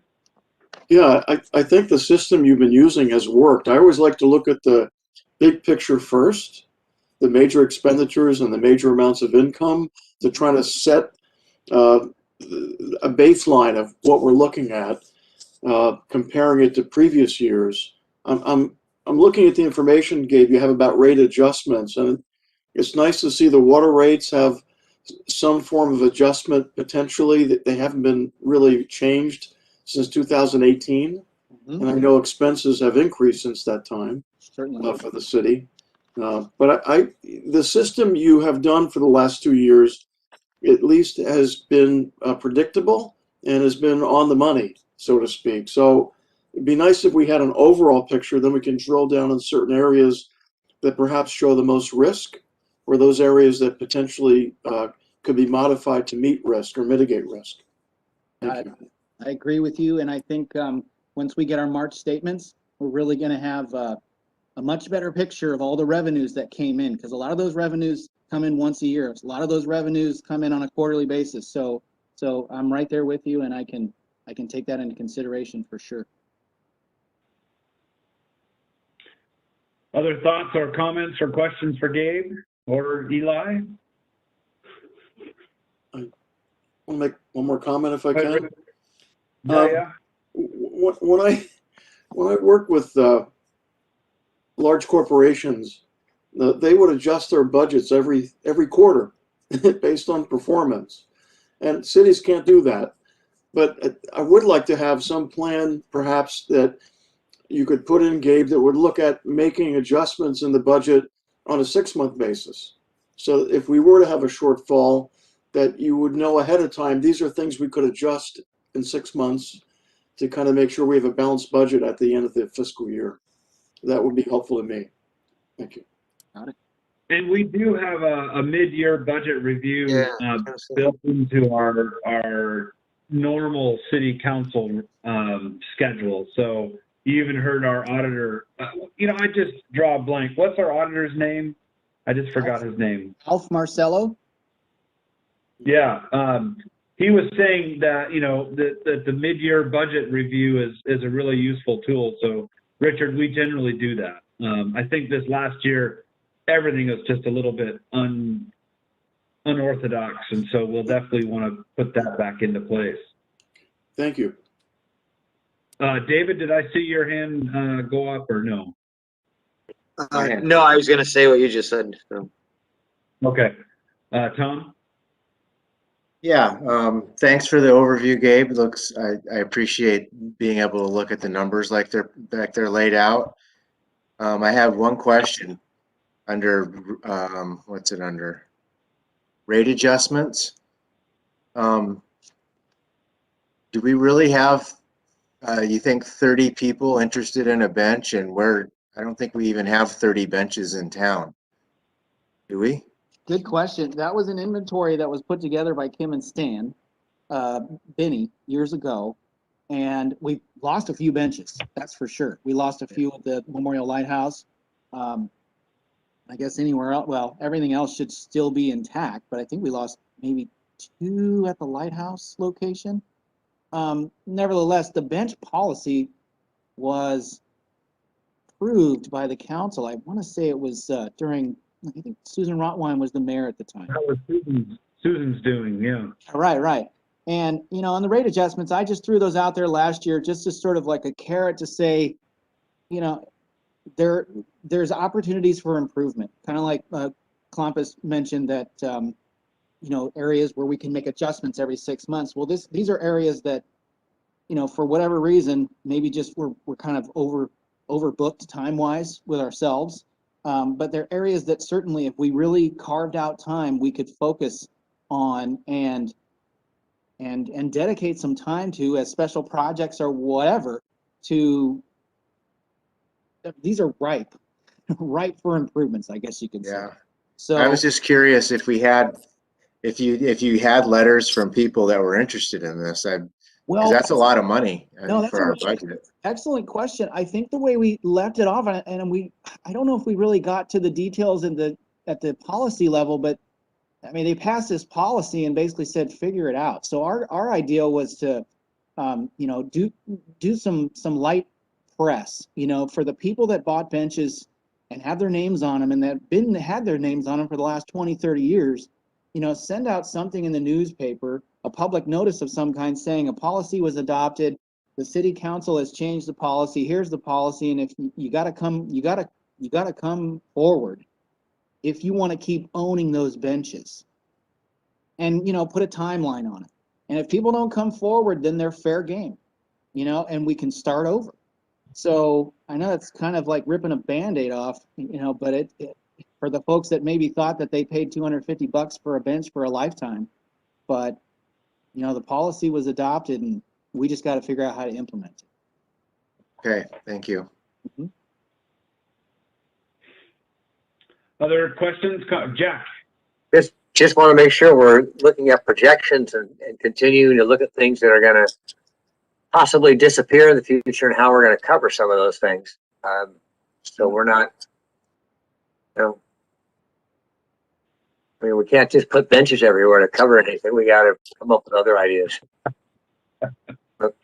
No, you're right about that. I think that's, from what I'm hearing so far, is that, you know, I've got a clear picture next month to really to do another bird's eye view of the revenues, some new expenses, but also highlight some of the things that are looming as potential losses in the near term. So we're looking at, you know, 3 to 5 years out. That makes sense. I think we have a great plan moving forward, and I think this is really an appropriate time to move to the next item, which is really people's travel schedules. And this really is, I'll just be honest, full disclosure, I'm going to be gone May 10th, 11th, 12th, 13th, that week that we generally have our May meeting. And so I thought this is a time when people might be making plans, and I thought we should maybe make Eli the repository of all of our outages from the summer, because we do have some big items coming, and I would love to not miss the discussions about the budget. That's what we do. That's how we maintain everything that we've got going on, is by having a good, sound budget. And so I just wanted I wanted people to start thinking about that, because summer is around the corner. We only meet once a month, but we have 2 meetings set aside, and there are certain things that I think we need to be okay missing, and then others that I think we all, as a council, have the right to ask others to think about adjusting the council meeting schedule to accommodate, you know, important personal trips and things like that. But we also need to be respectful of Gabe's time and Eli's time, because having 2 meetings every month is an incredible strain on Gabe and Eli's time and prep, minutes, things like that. And so I just wanted to get people thinking about this. I don't expect us to make decisions tonight, but I definitely wanted to map out our summer, and so that we're not caught off guard without a quorum. If everybody's going to be gone during the second week of June, then we need to accommodate that and be ready for that. So how does that sound in terms of giving Eli, all of us, feed him dates that we know we're going to be out? And obviously you don't have to have this right now, but as the next several weeks progress, to make sure that we know who's going to be here and who's not going to be here. Thoughts on that? I have a couple thoughts. One, I'm not sure if there was anybody that wanted to comment on the budget before we moved on from the public. Oh, I'm sorry. You're right. You're right. Any public comment on the previous item, the budget, the overview?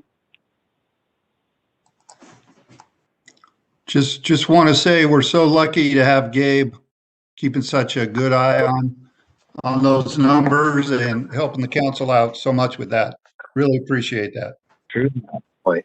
True that. All right. Back to Okay. our summer schedule. All right, so thank you for, yeah, through the summer. I think that's a good idea. I wasn't sure what this was regarding either, so I had a question prepared for, I know that we used to meet on Wednesdays all the time, and it felt much easier to meet on Wednesdays because the agenda came out on Friday and there were a couple weekdays to do things. And I'm wondering if there's still the need to meet on Tuesdays, because we had originally moved for Eli's schedule. And I would be a strong proponent of putting these things back on Wednesdays, because it's just, it does not seem like a lot of time to prepare, especially for the public, Friday night to Tuesday night. Yeah, Eli, are you have the same teaching schedule? Yeah, so during this past year, because of COVID in 2020, and including this semester, all of my classes have been online. So Wednesdays would have worked. However, now that they're setting up the schedule for the fall, the 3 classes that I normally get, 2 of them are live. They're both on Mondays and Wednesdays, so I kept Tuesday free. I'm also free on Thursday. But yeah, it's Monday and Wednesday in the late afternoon and early evening. Jack, did I see your hand go up, or was it Dave? I can't remember. I was gonna say something about, I did like the Wednesday too, because it was exactly the week apart from the planning commission. It was just easier for members of the public, I thought, like Wednesday's Trinidad's Day. I had a pretty good thing on that, but I wouldn't be opposed to Thursday, because I kind of like the extra prep too, but it's definitely something I'm open to any day I can make work, especially because we do these virtual, or have given ourselves the option to, even if I leave town, I can spend a couple hours doing this. I do want to note that I drive back on Thursday night.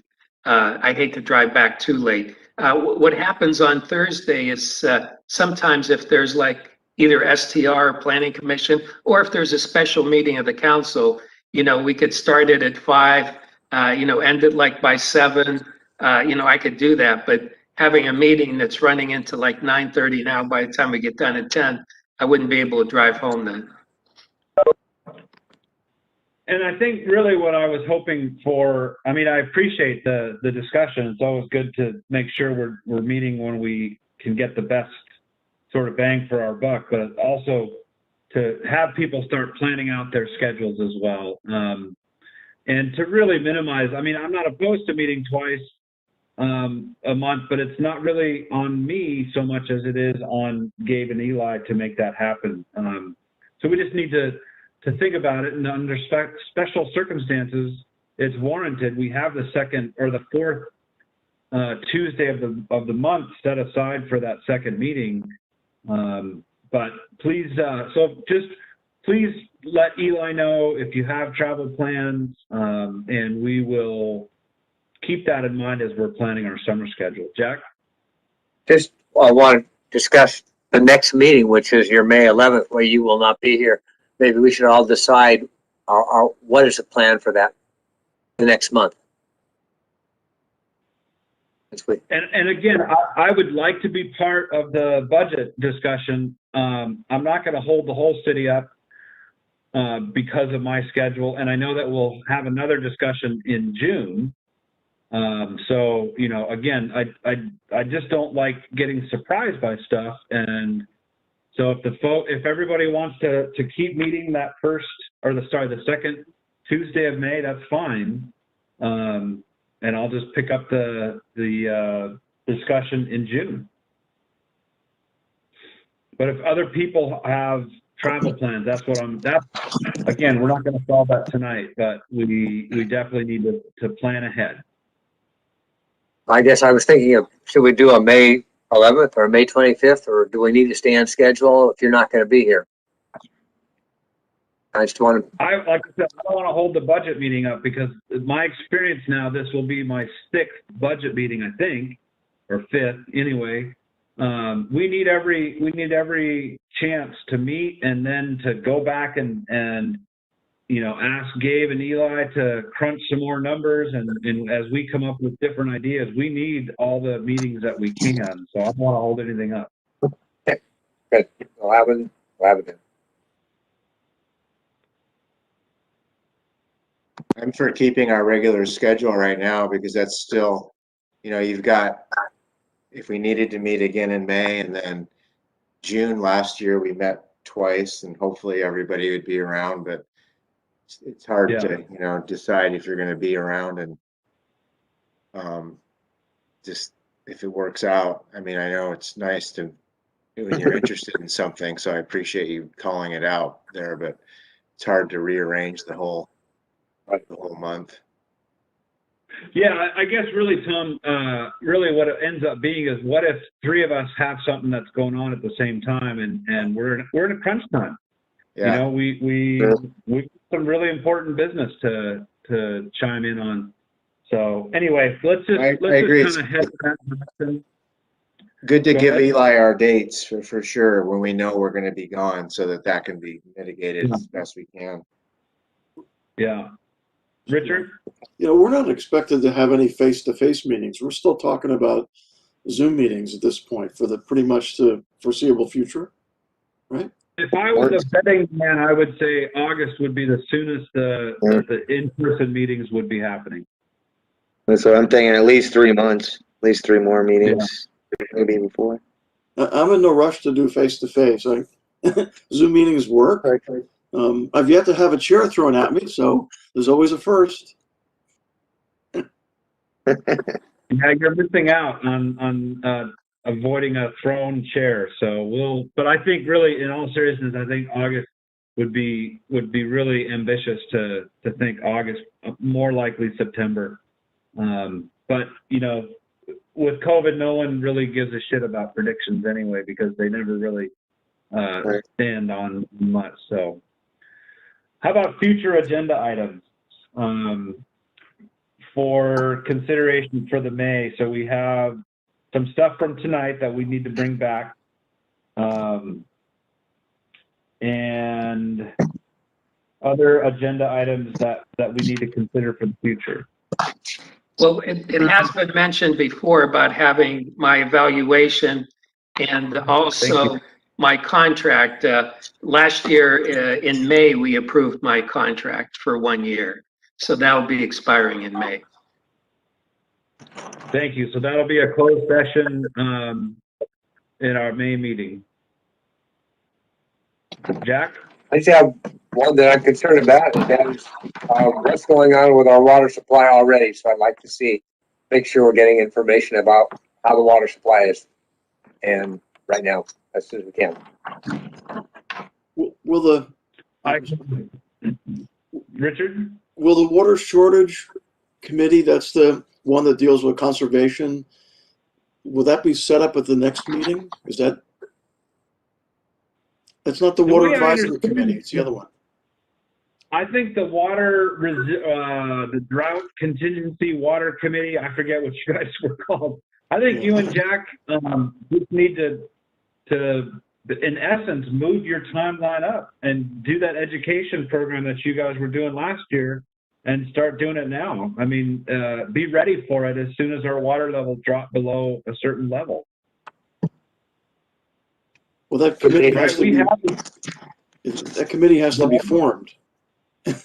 The ad hoc committee that Jack and I were part of with Eli, for the most part, shouldn't exist anymore when that other committee is formed. It was. Actually, yeah, the more I think about this, Richard, we have in the drought contingency plan, we have stages 1, 2, 3, and 4, and what to do at each one. All we have to do is follow that. And we have an education plan. We have a conservation plan. We have all that stuff already in the drought contingency. So I don't know that we need a committee now that I think about it.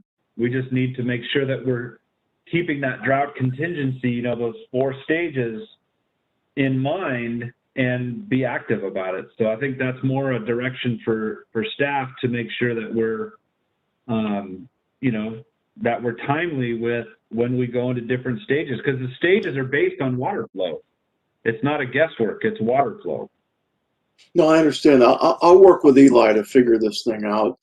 And Jack, I'll follow up, but it was very specifically described who was to be on that committee for the water shortage contingency committee. And I want to make sure we follow the resolution that was set up when that was passed. That's Yeah, my water concern. shortage response team. That's it. Thank you. There you go. Was it? Yep. WSRT, that's it. That's what it was. Okay. So I'll communicate with Eli and we'll figure it out. Thank you. Yep. Other agenda items for the future? Well, if you think of them, let us know. And with that, I believe I can adjourn the meeting. Thank you. All right. All right, thank you. Bye, everybody. Thank you, everyone. See you soon. Everyone, good night. Thank you. Bye-bye.